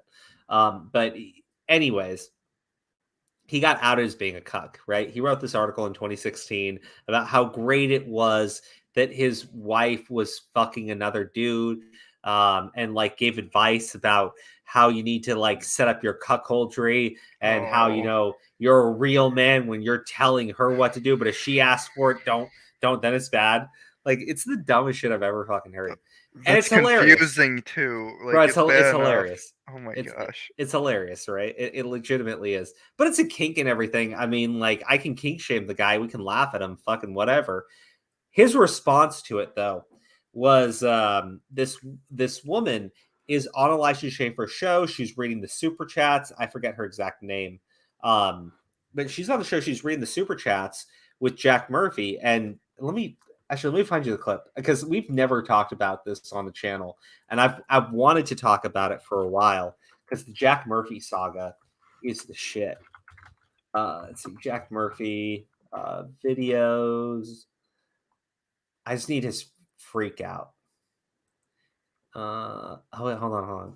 Someone said that they saw this clip on Timcast that reminds them of the whole situation that occurred. But here's the problem with Jack Murphy. He's been purging shit off of fucking social media. He's been trying to get accounts taken down. He's been trying to get things removed from the web, rather than just addressing what he did, right? So the reason why this shit is hilarious, and I'm going to play the clip and everything. This guy here runs the game Cuckold Simulator, right? Cuckold Simulator is a joke game about being a cuckold. And this guy decided to tweet out a photo of Jack Murphy's face and say, "Meet the newest playable character in Cuckold Simulator." Jack Murphy got upset and I guess got his tweet taken down for harassment or something, some bullshit like that. So then Jack gets blindsided when this motherfucker decides, okay, I'm putting you in the game as Jack Goldman, who looks exactly like you. And now we're going to make a bunch of money on it. Yeah, because he's charging a fee to do this. So, yeah. Yeah, that's pretty funny. I was wondering why there was a Goldman and a Murphy. Yeah. It's because he's got really upset that the guy made a joke about him, so the guy found a way of actually putting him into the game. So this is the clip, though. Clear up the cuck article you wrote. I am not going to talk about Again? this. Okay. And basically, you know what? Fuck you for bringing this up right here and right now. Me? Why are you doing this to me? I didn't know that. I didn't know what it was. Well, just use a little bit of fucking common sense. Sorry, apologies. Yeah. Fuck you. Elizabeth. Heartfelt. Yeah, so that's what happened, right? She's literally supposed to read the super chat. It came in and he blows up on her, right?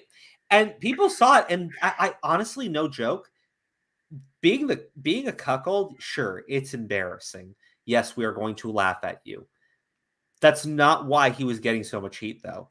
He was getting so much heat for the way he treated that woman on the podcast, right? This guy is supposed to be some sort of like veteran dude who's like helping men be better and teaching men how to better interact with society and with women.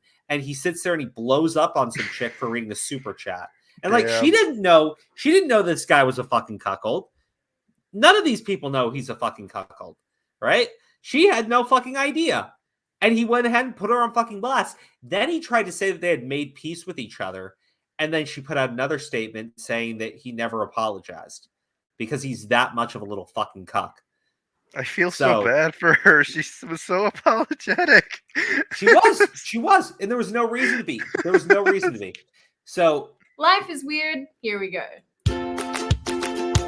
I can't read the timestamp there. How like long I said, is this? I will play that clip now, but for those of you who want to see the full episode or think there's more context to be had from watching it, I will link it in the description box and also give you the timestamps. So, like, this is the woman he blew up on, right? Jack tried to say that, like, they had talked about this before, and that, you know, her reading it, she should have fucking known better. All that crap, right? It's not true. It's not true at all. She was reading a super chat. She had no fucking context, no fucking idea, because Jack isn't going around telling all these people he's working with, hey, I'm a giant cuck, everybody. So she had no idea, and he just loses his shit on her. And that's what she says in the video. And then when Jack went around to fucking social media telling everybody, oh, we made peace, we're all good now, you know, it's a big misunderstanding, yada, yada, yada, she uploads her own video going like, no, that's not true at all. He blew up on me, he yelled at me, and he didn't apologize. Guy's such a jackass. Well, so then people start going like, you know, let's, wait, what is this? What's what?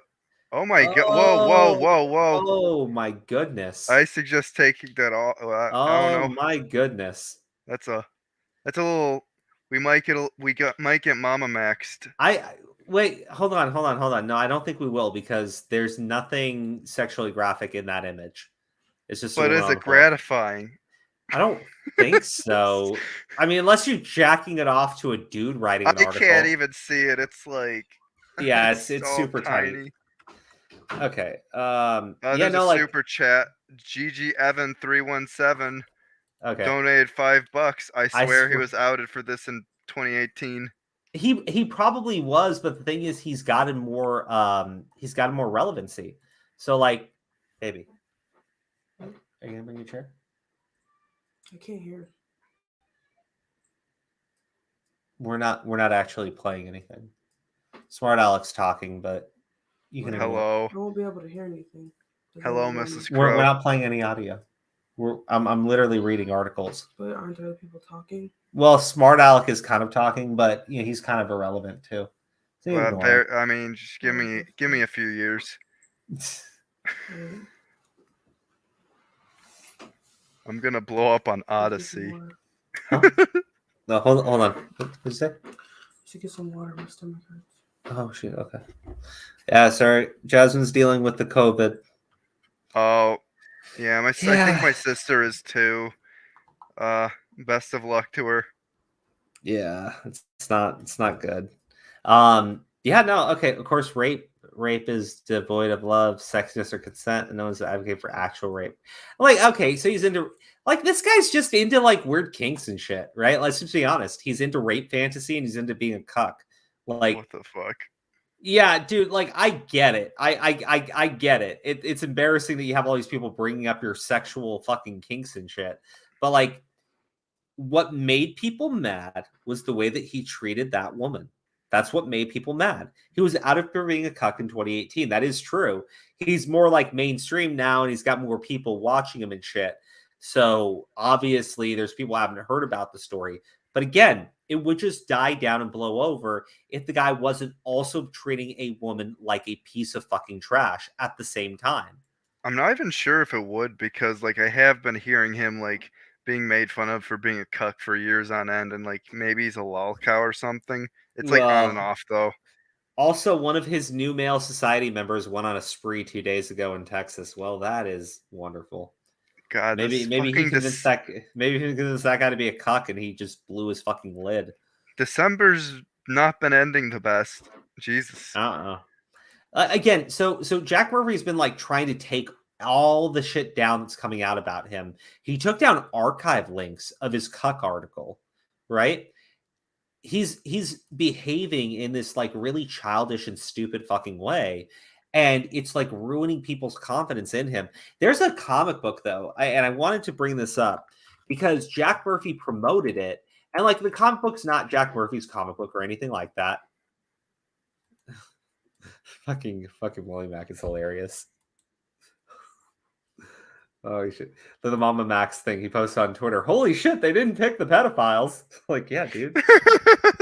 No, I think like I wonder if Willie also kind of gets it. Of course, YouTube is going to say whatever they need to say for PR. It doesn't mean they're going to do anything though. And if they do something, it ain't going to be in our favor. I mean, he did say that Charlie's video aged like fucking milk. So I think this is the exact same thing is going to happen with this one, this discussion. Yeah, probably. This whole aged like milk shit is fucking hilarious. Like, it really is. Beating it off to an article. What are people going to be beating it off to? It being in MLA format and proper grammar, font size and font style? Okay, then. Hey, Yeah. you don't wanna do it with a barbarian. They need to know their grammar, okay? Just saying. Yeah, You so need a fucking aristocrat. so yeah, so not that far. So like the Jack Murphy stuff is insanely interesting, right? YouTube has censored search results for Jack Murphy. It's just insane, like how thorough this guy is being and trying to cover up being a cuck. Well, Like, I'm just surprised by the success and actually getting outlets to like help him. Like, not like, did he remove the archives themselves or just the links to them? no, like the actual archive was taken out. Oh, that's scary. I don't like Let's that. see, Jack Murphy. I have without shame fulfilled my natural role as a dominant male, both among other men and with women. I live my life in an ethically non-monogamous manner, operating within a sexual and moral framework I've assembled over time. Manosphere grifters saw there were no male organizations left to infiltrate for gay sex, so they made new male organizations to solicit gay sex in. I mean, in a way, he's kind of right. Well, he took a victory lap. Let's see. Oh, you know what? He did. October 12th, 2021. He did, man. Okay, so Oh boy. yeah, I'm just searching for Jack Murphy's name to see what comes up because it's great. Oh my gosh. Yeah, I got to be careful though. Jack Murphy's wife's friends circle actually makes a lot more sense now. Wait, that's got to be edited. That's probably edited, but it's still hilarious. If it isn't, oh my god. Right? Can we check? I wonder if we could find out. Because that's. If that isn't edited, oh my god, that'd be funny. It probably is. Oh man, Jack Murphy, man. It's been hilarious. It's been very hilarious watching this dude just fucking melt down and die. Okay, all right. I got to show you this though. This is the real Jack Murphy, right? Look at this. Jack Murphy is now using his members to gather information on me and others. He is also attacking Sydney and Elijah. So Elijah Schaefer is the guy that was hosting Jack Murphy when he blew up on that chick. Guys, this is war. I need help. I need someone to start a war room with people who are willing to do research. This guy posted revenge porn of my wife. That's a dude. You know what? I get people on the right and like the people that, the free speech and everything don't like pulling these fucking cards. But Jack Murphy likes pulling those cards because he's been taking down videos. He's been taking down images. He's been taking down everything. And he's a flat out fucking liar. He told everybody that the images were from when he was doing actual pornography for money. So Jack Murphy's already admitted that the images that are being posted are legal images and are not revenge porn. He just doesn't like the fact they're being posted. So he's trying to incite people to go, look at this. Sydney and Elijah have supported this and incited it. Like Elijah was trying to keep the peace with him. Damn. Elijah Schaefer got dragged through the fucking mud with Jack Murphy because he didn't condemn Jack Murphy. And he said, Elijah the woman. Okay, so Elijah's the one. Elijah Schaefer is no. Elijah Schaefer was the guy who hosts the show. He had Jack Murphy there with him, and the woman reading the super chats is somebody else. I think Sydney might be the chick, though. I think Sydney is the name of the chick, though. So he's attacking those two individuals, saying they supported this and incited it. Like, Jack Murphy is a piece of shit, a cowardly little cuck, and a ballless little man. I mean, like, what the actual fuck, dude? Like, they're posting your former porn that you sold to people. That's not revenge porn. This guy is just awful. When there's paywalls, sometimes these people are like, oh, revenge porn. Like, at best, it's copyright infringement. Yeah, even then, it's like, that's copyright infringement's a cringe ass fucking law most of the time. Hey, I have a question for you, Smart Alec, and actually for the audience too. Do you guys want us to like go back and review the shit that we did for the year? That'd be an interesting look back.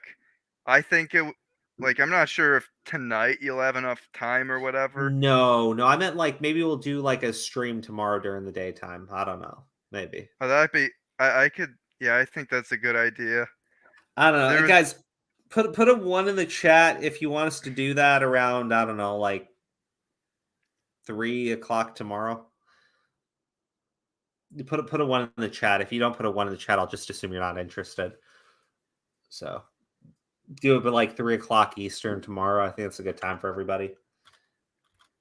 Yeah, no, we may as well. I want to talk about some of the stuff too, because it's interesting looking back at it. Because especially how some of it ages and evolves and compares to like how many people don't learn their lesson again. Well, I'm just saying that so far I think we're batting 1,000 on our fucking stories. The 0 one is the only one where we're getting like so much fucking hate and heat. And I'm confident that if I wait and research and study and look into things and talk with people, I'm pretty certain that I'm going to come out on top of that one too. Because like when I started with the Power Cynical coverage, we were not viewed very favorably by anybody. And during the, in fact, honestly, the only situation we covered where we got like a ton of attention and weren't fucking hated and despised by people was the Wrecker shit. Like that's the only time, literally the only time. Every other became time really popular, and I'm still like, I'm not following that one very much, but I know you guys reference that one a lot. Well, I mean, the Wrecker video we have on our channel is our most popular video. It's got like 180,000 views. I'm like, that's nuts to me. But like again, there's so far with the stories we cover, we've remained consistent, I think, and I do want to just like go back and look at the major shit and see if we haven't, because obviously you're remembering in your own head differently sometimes. So, but I think that for the most part, it'd be interesting to go back and take a look at that stuff and see how it compares. Look at some of the shit, some of the evidence from like the Zero stuff again. Look at how things are going with, talking about, because there was some stuff that came up with Pyro, I think too. Talking about Pyro, someone named Cammy made a retrospective called Pyro, a victim blamer and being malicious. Small commentary channels were trying to regain the win on Pyro like all year. I think kind of was expecting it to like die in January, but there's like a 300 sub channel every month or so coming out saying Pyro was in the wrong every it's kind of funny. Tommy made a decent point, but again, I think you can blame fucking commentary for it. That Pyrocynical has done things that are legitimately questionable, but it's buried under so much manic malding stupidity that you can't actually talk about those things because now people's brains are just shut off. I think that's an actual thing that does happen, right?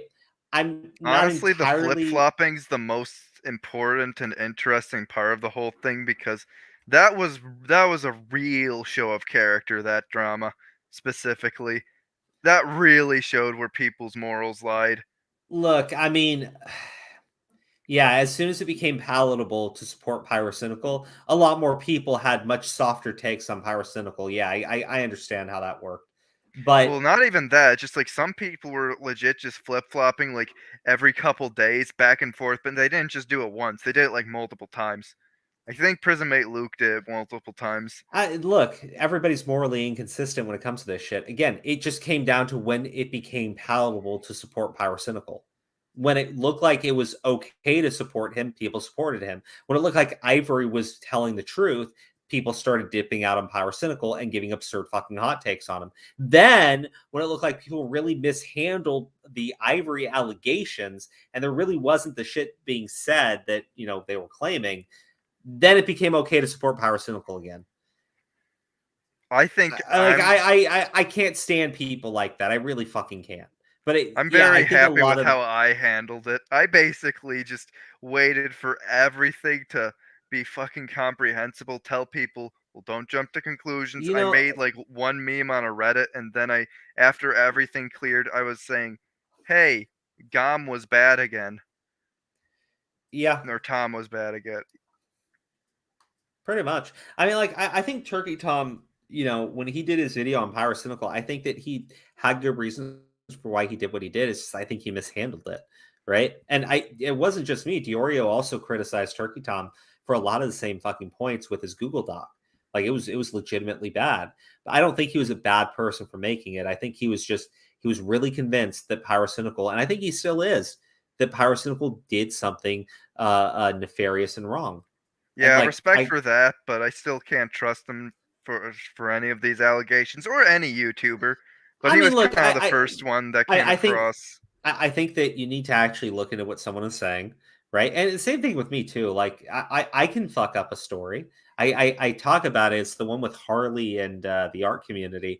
And I talked about it before really doing a deep dive and really looking into it. And I was going off secondhand information that I was hearing from other people. And I didn't do a stream and I didn't do a video on the subject, but I spoke about it on the channel. I was grossly fucking misinformed about it. And, later on, Harley uploads a video where he's like, no, this person like legitimately was showing this stuff. And, they literally showed it to me and I'm a minor. And I was like, oh, well, there you go. It's like, okay. I mean, it's okay to be wrong as long as you're willing to correct the record. Was that person Antunes? No, not Antunes. It was somebody else. It was a much smaller. It wasn't a YouTuber or anyone with a YouTube presence. It was a Twitter user, I think. Yeah, no.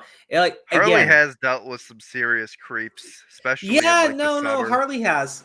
So, again, I'm just saying, if you make a mistake, it's okay as long as you're willing to acknowledge the mistake. If people are telling you that you haven't looked into a story properly or they're looking into it, and your response is to fucking scream fucking pedophile defender or some shit, that's nuts to me. I think it's the same thing with anything for the most part, though. So like it'd be interesting to go back and look at, the Power Cynical stuff, the Call Me Carson stuff, a lot of the Wrecker stuff. I think that'd be fucking great. And then take a look at the accusations from Katie, like go through Jisoo's document and everything. Well, we don't need to just look at the allegation stuff. There's other stuff, like there was the weird T channel phase that was yeah. weird. It just kind of sounded like a lot of secondhand info on that one. I'm gonna be honest. I know it. The T channel stuff, I think it'd be fun to talk about too, because there were a lot of good points that got made there, and I find the T. I think at the end of the day, everyone's kind of a T channel because you're all gossiping and rumoring and shit. I don't think that commentary is exempt from it. I think commentary has kind of been worse at it in some aspects. Oh yeah, they've been doing it for longer. Yeah, because yeah. Well, we'll talk about it more. I think it was funny because one of the big criticisms was like moral self-righteousness, but like commentary is so bad with moral self-righteousness, and they were being bad because they were saying how morally superior they were to cheat channels. Like, oh, good. It's Steve, Zombie Fox. Let me Crow. super chat. Just gonna say that I'm glad that I've been following y'all since Pyro and watching more since Ohm's drama. Basically, everything I learned about commentaries from you, Sen, Aura, John, and Steve. Thanks. I really appreciate love you, it, Zombie Fox. He's awesome. Happy New Year, buddy. Happy New Year, Happy New Year, Crow. I just came to tell you something quick. You need to look in your Discord and see what Sig's posted, because there's some sketchy shit that Creepshow is doing with the video links in her description. I don't know if you went over it. Well, hold on. Wait. What's going on? I'm scared. So, like, Creepshow was putting these video links to Emily Artful's videos, right? But you know how, like, normal links, it'll cut it off, like, it'll be like ... So you click it and it'll still go to the video. She put those dots in manually to make it look like Emily deleted all of her videos. But if you just search the titles in the search bar, they still pop up. So fucking Creepshow purposely put that shit in there. What? Well, shout out to Sig. He pointed this out to me. And yeah, I just came in to tell you that. It's fucking crazy. Go look at it. Wait. My content topic folder? I don't know. It's in general. By Skigs. Okay, I see it here. Okay, let me pull this up. This is really interesting. Okay, what did I miss? Trying to be sleazy for no other reason aside well, from I was sleazy. laughing at Jack Murphy being a fucking. Is that Willie cuck, Mack? And wait, what? Oh no, that's Smart Alec. Never mind. You sound like Willie Mack. He kind of What? does. My voice is a lot lower. What the heck? Yeah, no, it doesn't at all. To me, it does. No. Hey, Crow, since we hit a lull in the stream, do you want to play the video Jess sent us? Well, no, now we haven't. Although, wait, hold on. Is Jess okay with me playing that video because her daughter is in the video? I thought that was something she was just sending to show us. Like, I don't want to. Just to be clear, if she's okay with me showing it, I'm fine. But I'm very uncomfortable showing someone's kid without like express permission. But I really appreciate the video. It was very beautiful. And thank you for the super chat. Remind me of that. But yeah. So just real quick on the Jack Murphy thing. This guy, since being outed as a cuck, since yelling at that woman, since all of that shit has gone down, he has only continued to demand people go on a fucking war campaign, right? Like, go attack the woman that he yelled at and go attack Elijah. And go after anyone who's posted those photos, right? This guy's nuts. He's fucking insane. So let's look at this tweet though, because unfortunately for the cuck, nobody ever pays you any attention. This is interesting. In the description of Creepshow's video on Emily, video links have been cut to make it look like Emily deleted videos. Video links have 3 blue dots to show there's more there. Dots at the end of Creepshow's links are white, meaning she purposely typed them there. That's crazy, dude. Wow. This girl's insane. Sen was right. Oh my gosh. Hold on. Let me go to the channel and see if that actually does that. It's all like Sed's always funny because like he says things in a very extreme way, so he just turns off everyone, and he turns out to be right. It's shocking amount of time. He's just blunt. He's blunt. He's blunt. And very confident, let's just say. Oh, wow. Wow. What a bitch. That Dude, totally she's does crazy. I can't believe the video's like 2.5 hours long. That's insane. It's like she's like doing the equivalent of like fucking. It's like she's getting Psycho she did to a it microscopic every level. fucking link. Oh my god. She did it Dude, to every she's fucking oh link. my god. This is like, her maximum timestamps- damage control. I'm surprised she even came back. Dude, This came even out of the- nowhere. Well, hold on. Even the Google Doc link, for ease of understanding the ability to read along with the video and see more evidence, here's the Google Doc of the script. No. Hold on. Real quick, because I want to correct the record for everybody. I don't think that was intentional. And let me show you why. Because she did it to one of her own links on her video. So as you can see here, I want to thank my legal team, family, and whatever. Fuck off, bitch. For ease of understanding the ability to read along with the video and see more evidence, here's the Google Doc of the script. The white dots are there as well. They're also on every link that's posted here from Emily. So I wonder what provokes white dots. I like, people are saying that it would have been manually added. I mean, it's probably true. I don't know. Maybe when she was copying and pasting it, she's just a fucking idiot and she did it wrong. Because she did it Oh, to wait a Google second. Doc link. Wait, okay, how it could have happened is like, for whatever reason, she like copied and pasted it from like a document or a pages thing, pasted it into YouTube. Like she pasted from YouTube into there first because of an editing error when it's unlisted or whatever, and then she fixes it and goes back and repastes it. Yeah. Yeah, that sounds viable. Because like that doesn't. It's like getting like, why even be that? Like, why even do that? Like, no one would even notice except to debunk you. I mean, it's in character, but now it's like she's muddied the water for herself so much she can't even trust. Like, now there's gonna be all these conspiracy theories that make her sound even more insane. When we have enough of proof of her insanity, like we've got enough. You don't need to slander her. She's done enough to herself. Was there a Google Doc that she made? Probably was. I'm in no place to criticize Google Docs. Well, I don't know. I'm gonna say one thing. This is gonna be a little conspiratorial, but I think it's very interesting that Betty White dies the same day Creepshow Art decides to come back from a 6-month hiatus. Dude, there were so many tweets. You guys, I'll be right back. There were so many tweets that were like talking about Betty White like in the past couple days before this for no reason at all. And were they saying that she was gonna die or something? Yeah, some of them were like saying she's gonna live forever. Others are gonna say, "Oh, she's gonna die in like a week." That just kept happening. There's like a bunch of different people who did that. It's like, what the fuck? That sucks. I'm gonna be honest, it did kind of ruin my day, but is anyone hearing what's like the new horrible thing that's going on in China?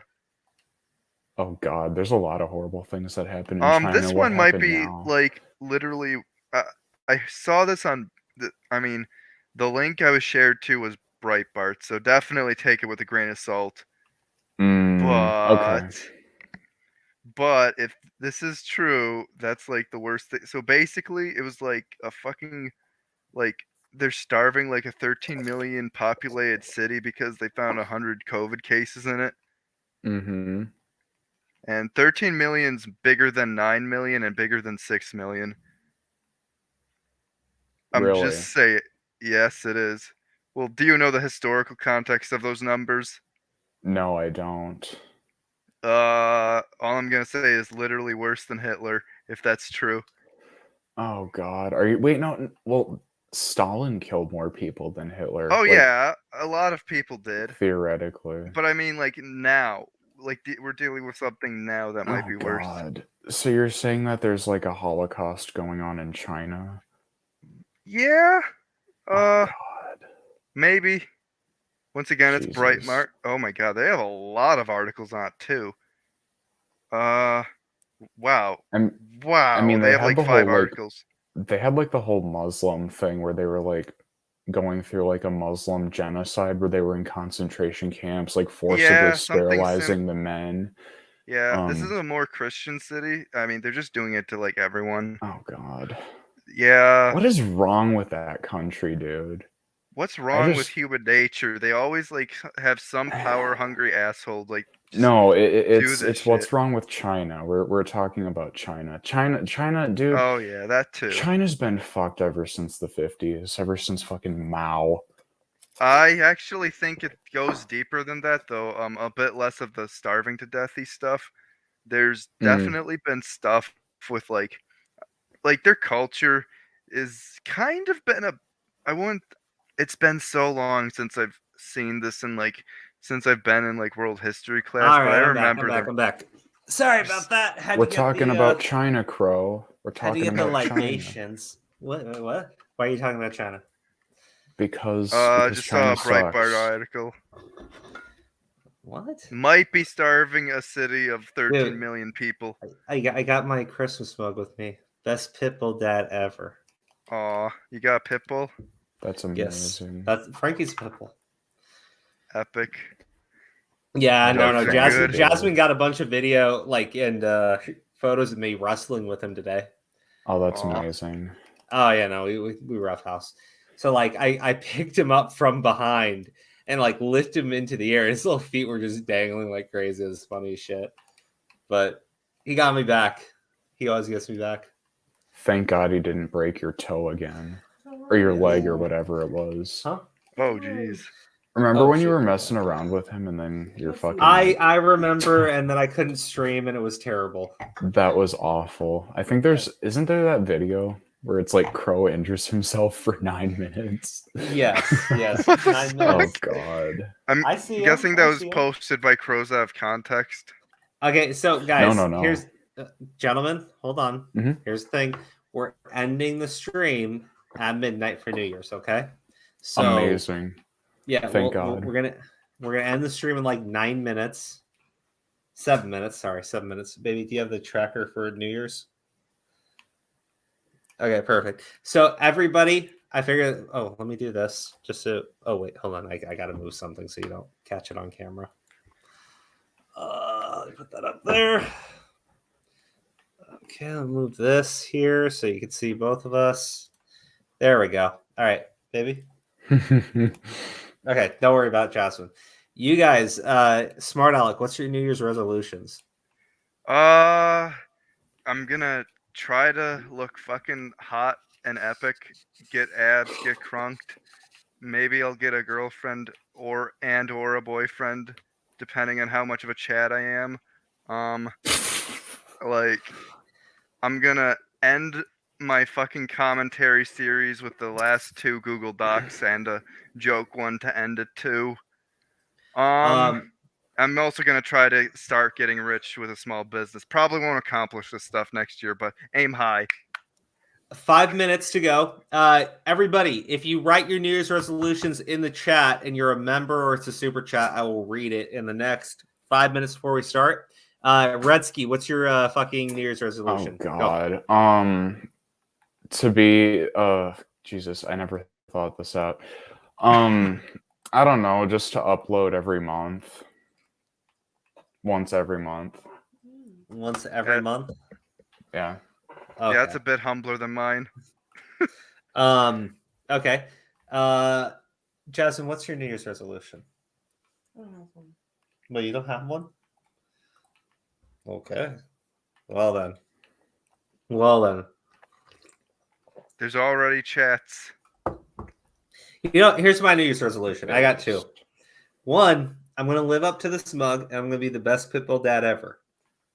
Good. Okay? Epic. 2, I have a whole year. I have a whole fucking year, and I will prove something nefarious is going on with the fucking Zero case. I'll prove that there is something going wrong. I have a whole fucking year to do it. I'm pretty sure I can manage something in a year's time frame. That is ambitious. Mm-hmm. I'll prove something nefarious is going on there, and that the commentary community is absolutely fucking remedial and should better look into things.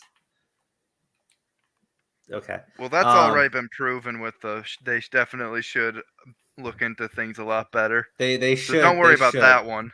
They're very unintelligent and not kind people. Very not kind indeed, Jasmine. So let's hold on, what's the timer? I got like 3 minutes left. Zombie Fox, I got your New Year's resolution. Gotta make more content starting off with Homewrecker. See if I can finally solve that case for once. Zombie Fox, I like your New Year's resolution, buddy. Glad I finished off the TJV file series. Nothing he can refute. Yeah. Ugh. Sorry. The video velocity uploaded recently in Zombie Fox video on TJV. Everyone, if you're interested in TJV content, anti-TJV content, or the truthful TJV content, as some would say, look, I've been told by everybody that Zombie Fox's recent video on TJV is like the best content he has. Right, so go check it out. I'm planning on watching it, not tonight though, but I'll be checking it out myself because Sen was like hardcore saying Zombie Fox's recent video is like just like insanely good. Amazing. So hopefully that plug will get you some views, buddy. If you want to drop the link in the chat, you should do that now. China pulling another 5-year plan to keep the coup. That's not a good resolution. Oh no. But you heard about how in New York they were like, we want to be able to intern the unvaccinated. And I was like, are you insane? Did you bad. And they literally called them like internment camps and shit. It's like the most nuts thing ever. Okay. God. We got a minute and 44 seconds now. Zombie Fox, I'll never forget that. I'll never understand why you would stream when you hurt yourself. Maybe you remember when I was playing with Frankie and I did the flip and I slammed my foot into the thing and I have this like bump on my foot. Mm-hmm. Yeah. So look, I had to prove I wasn't a pussy by showing up on stream. And I almost died. I was in so much pain. It's no joke. Zombie Fox, check out his video. It's in the chat, guys. Please do that. Yeah, I look the Shannon thing over here. I'm not convinced this ... thing. Like I think it's a little conspiratorial. I mean, yeah, like, it's an interesting theory. Don't get me wrong. I think I've done stuff like copying, pasting stuff like with a really long description. I just kind of copy and paste stuff from and back, and I correct things in the document, and they appear white. That is true. Look, I'm just saying, like, the idea that every single link here she would have knowingly put the ... in. First off, I think she's lazy. Second, hold on. I don't think she's necessarily lazy with this video. No, hold on. Look over here, right here. It's not good for you. Song about her sobriety in 2015, performed in 2016. ... It makes it look like it's not there. Over here, the archive link works just fine. So 10, 9, 8, 7, 5, 4, 3. I'm an hour behind. So 2, 1. Happy New Year's! Yay! I have to wait another hour. Smart whatever. To get on camera. Well, I will say this. I have a hunch that 2022 is not going to be a good year for commentary. So no, it's definitely not. I think a bunch of people are going to get their comeuppance. Oh, baby.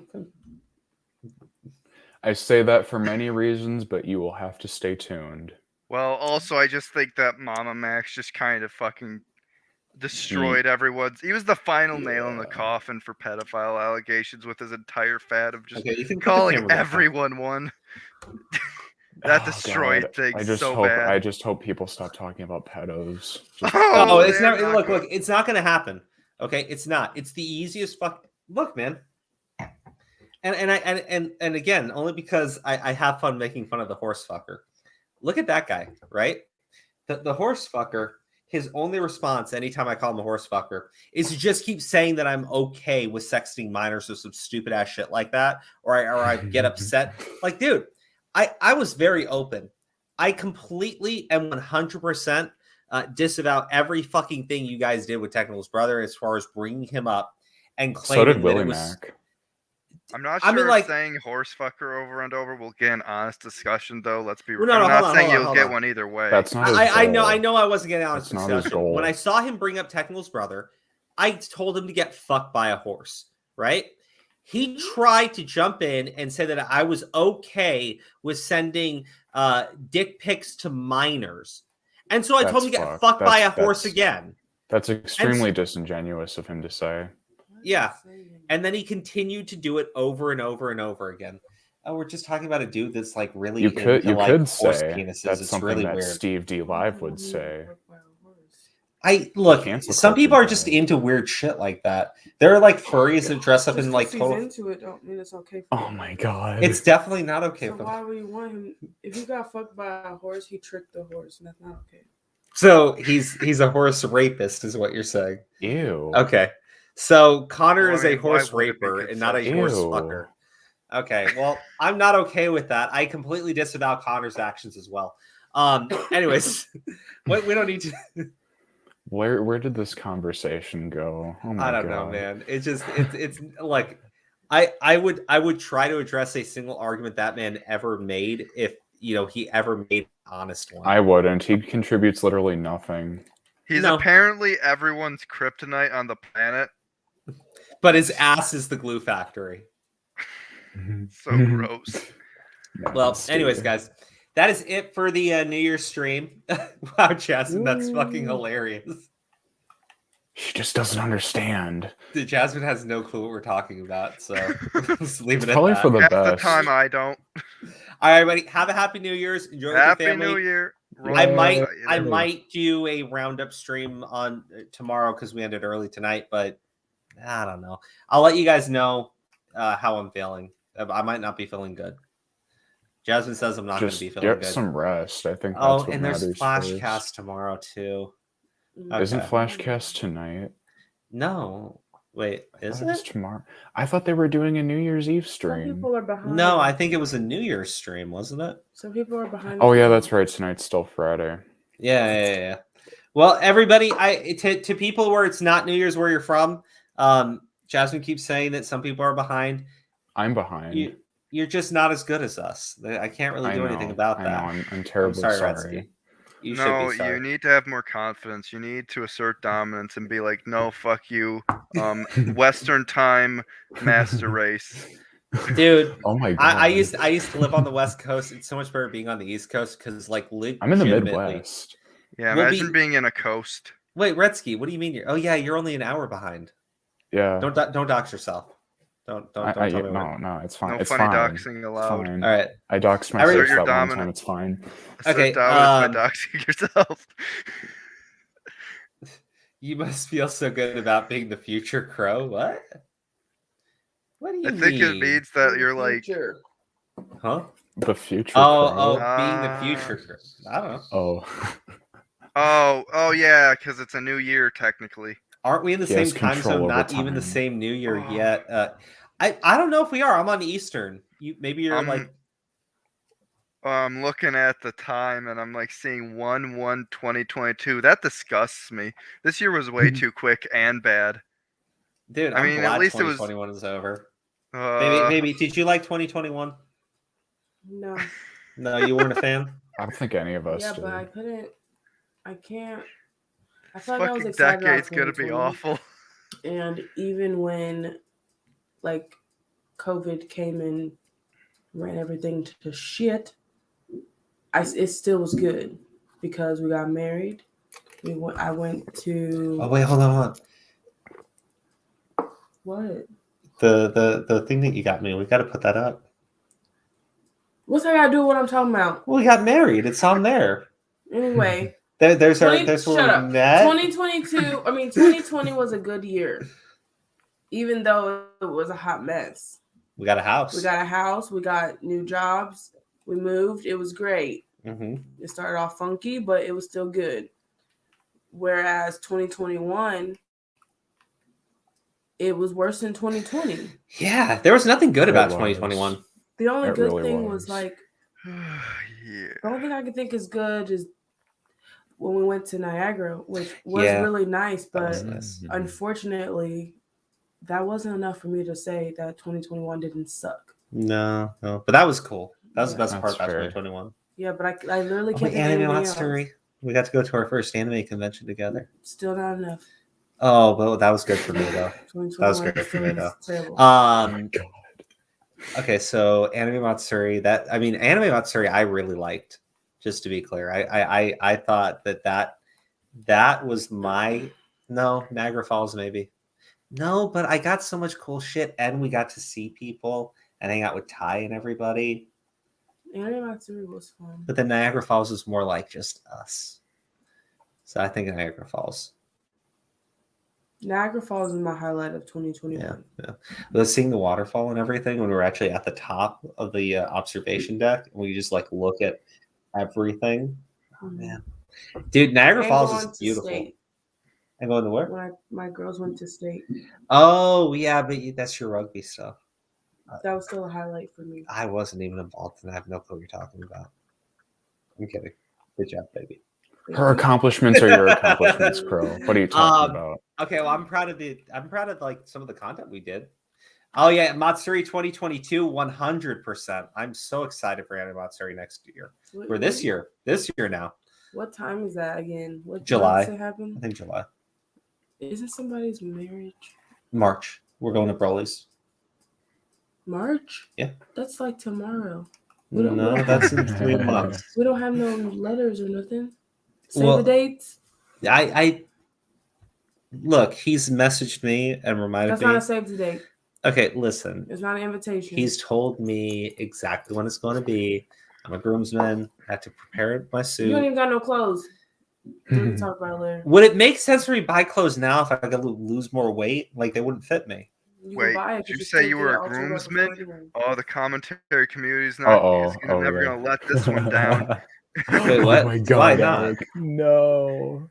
Oh, why? You've admitted to being a groomsman. Oh, no. What next to grooms boys? Ew. Oh shit! That's hilarious. All right.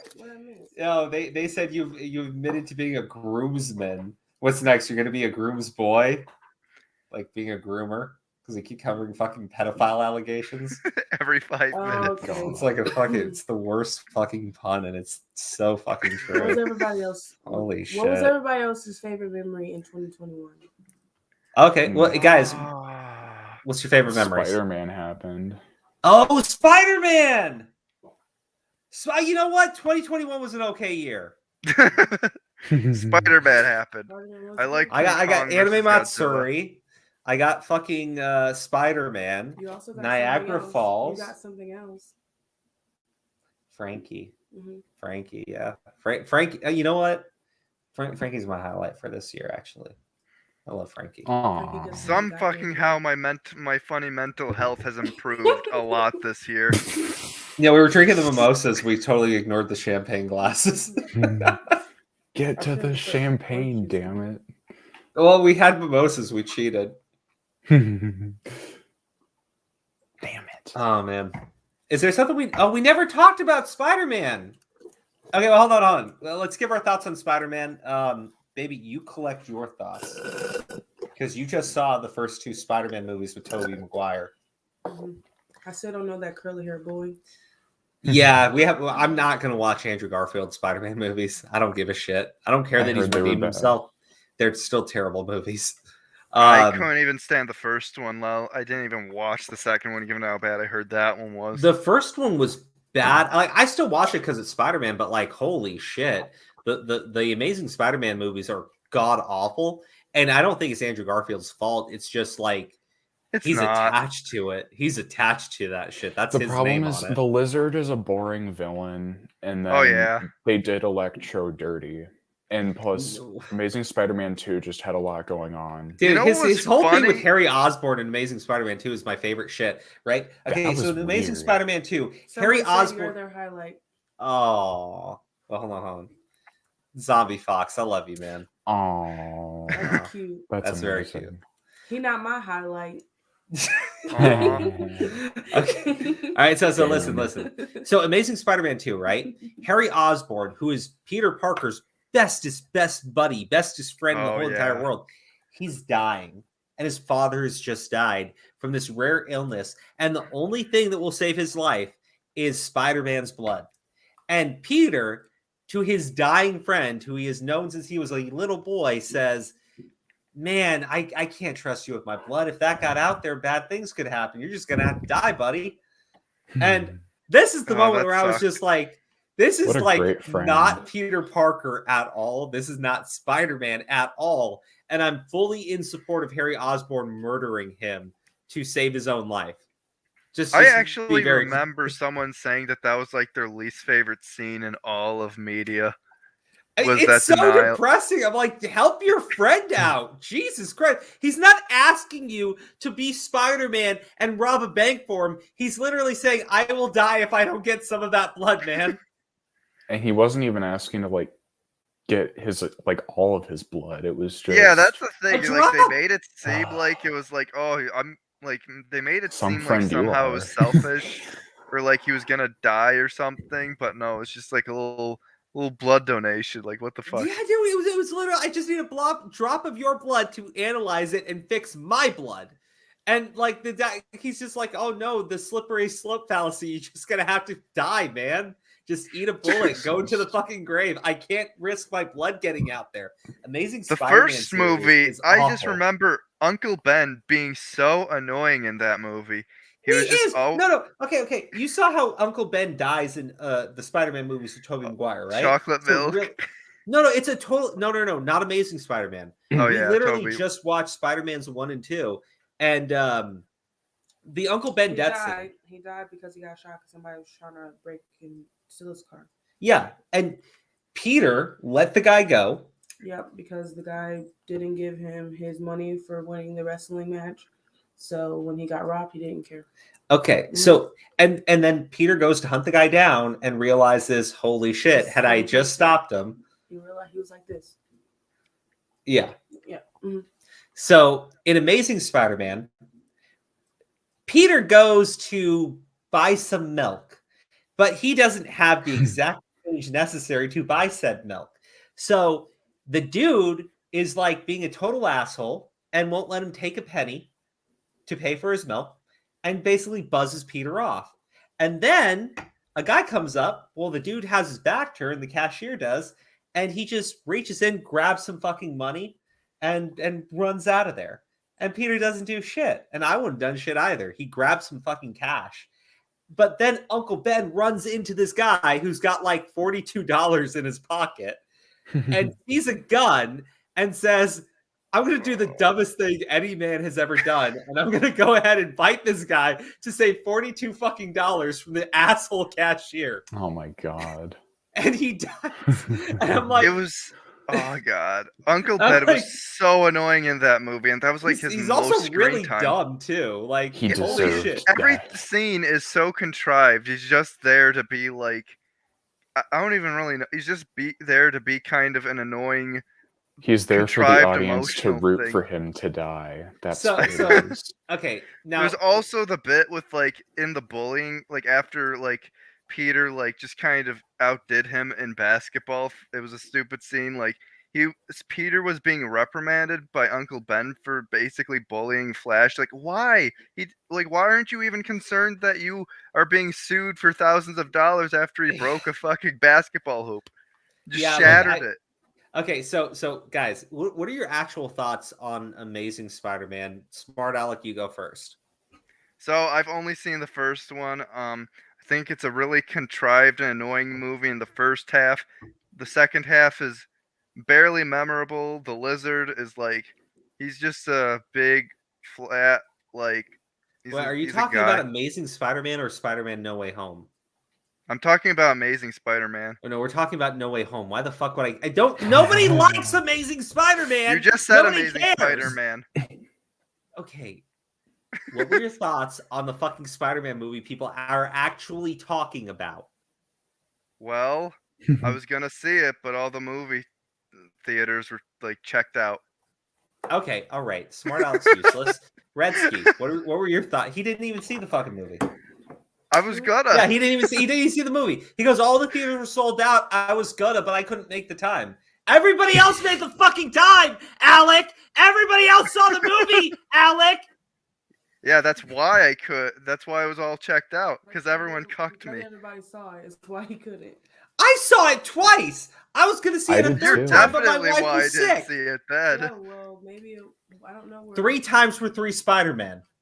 Okay, but where Alec lives, it's busier. Yeah, probably. Yeah. I think he's. I think you're on the West Coast, right? We're here in the let's just go with Midwest. that. Well, you said Pacific time zone, so you already kind of gave that away. Sorry. Oh, maybe. Yeah, a little bit. Anyways, Ooh. Is that bad to say? he probably doesn't want to dox himself, but he kind of low key gave away partial location. Is a coast docs? No, but he's being kind of dumb, so it's funny. Anyways, Or am I? Shut up! Shut up! We're moving on. Kentucky Redsky, what are your thoughts on Spider-Man: No Way Home? Oh, it was so good. I saw it twice. I loved it. Here's almost the every big, bit of sorry. it. The first hour was a little slow, but Here's the I big saw someone question talk about I it. have. Smart Alec, you didn't see the movie. Wait, okay? wait your turn. Jesus, look. Everybody knew what was happening in the first hour of the movie because that was all in the trailers.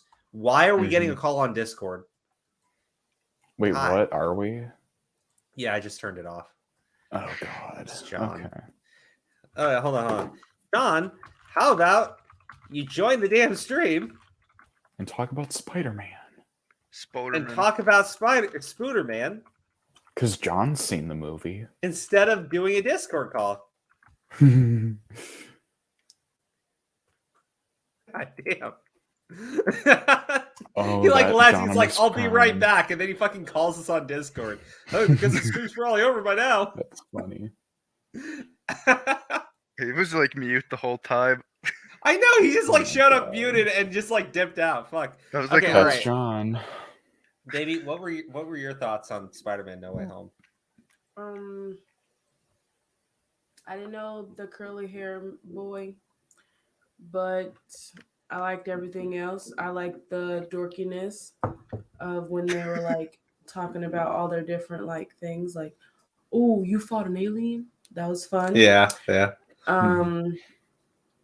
That was kind of my favorite scene when they were just like geeking out over each other.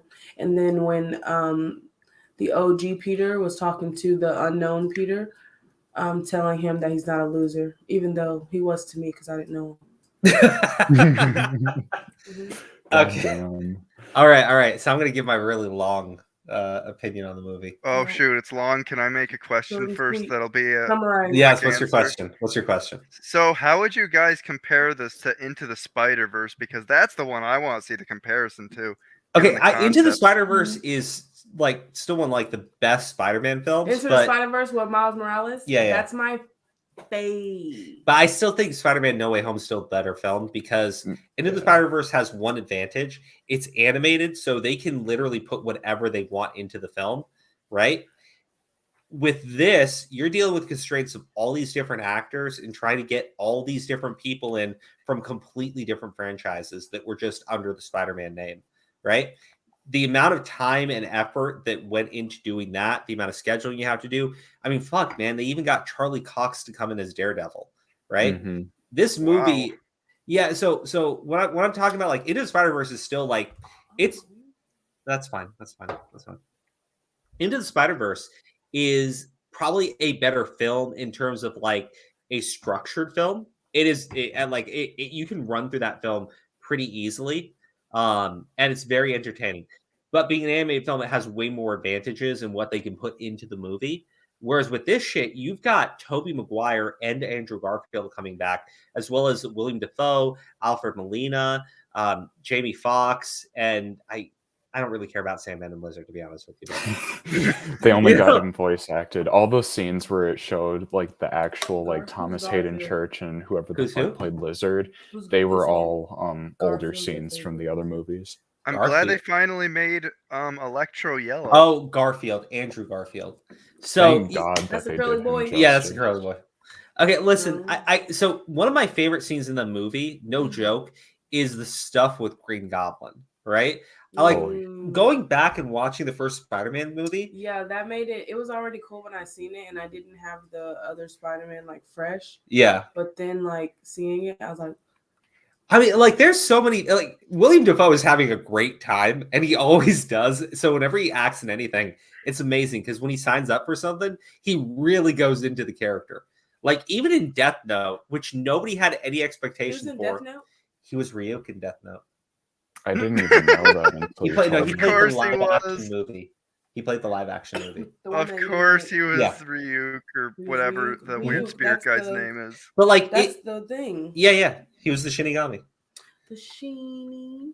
Yes, the Shinigami. I like Death Note. Yeah, no, okay, the Death Note movie wasn't good, but Death Note series No, is I like great. the series, and the movie is okay. Yeah, but like Ryuk is played by William Dafoe, and William Dafoe, the other actors in that film were like not giving 100%. They kind of knew what they were signing up for, but William Dafoe was like all fucking in. He always goes all in. So you see him in the movie, he is terrifying, but also hilarious, right? When he's sitting there in the cage and he's like looking at Peter, he's like, I'm somewhat of a scientist myself. And it's like, it's a fucking meme. And the dude's just like doing it with this shit-eating grin on his face. And it's amazing.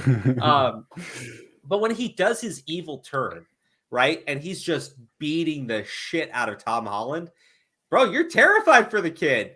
Because, like, what he did to older Peter Parker. And now he's got this younger one. He's just whooping the shit out of him, right? And, like, Peter has no clue what he's dealing with, right? Because Green Goblin is insane. And, like, it's nuts. It's great. And one of my favorite scenes was when he's going to kill Green Goblin using his glider, right? Like, just gonna stick it straight through him. Tobey Maguire shows up and stops him. And, like, you see Tom's, like, still wants to kill Green Goblin, and it takes him a bit to let go. Stuff like that was really good, right? The Aunt May death, like, I didn't see that coming, and it was really well done. No, I didn't think she was gonna die there. Like, when she gets up and she's moving around, I'm like, okay, well, they survived. And then she like collapses and you're like, oh shit. Like, I didn't see that coming. I think it's time for me to dip. Yeah, you should go. You should go. But I was expecting spoilers. I don't care. I can't talk about this movie without giving spoilers away. People haven't seen it. Well, then you guys suck because it's been out for like 2 weeks. It's been out for 2 weeks. And if you didn't see it, you're not a real fan. So I don't care about spoiling it for you. Bruh. It's been out for 2 weeks. Yeah, it's been out for 2 weeks. To be fair, I'm not really a Spider-Man fan. Yeah, see there, he's not even a Spider-Man fan. I mean, 2 weeks. Yeah, 2 weeks is a long You're time. Get some spoilers. Exactly. Really after the first weekend, expect spoilers. But I was spoiled already, just different stuff. If you go back, like Spider-Man 3, there's really not much you have to watch in that film because Sandman is really not an important character in the film, right? He's there to be there. But if you watch the first 2 Spider-Man films, there's a lot of things that get said in those films that you pick up on in No Way Home. So like when Toby is seeing Doc Ock for the first time, right? In that universe, he like Doc Ock's mind is better. And he's like, how are you? And he's like trying to do better. Because it's the very first line that he gave to Doc Ock when he met him. Right when he was younger.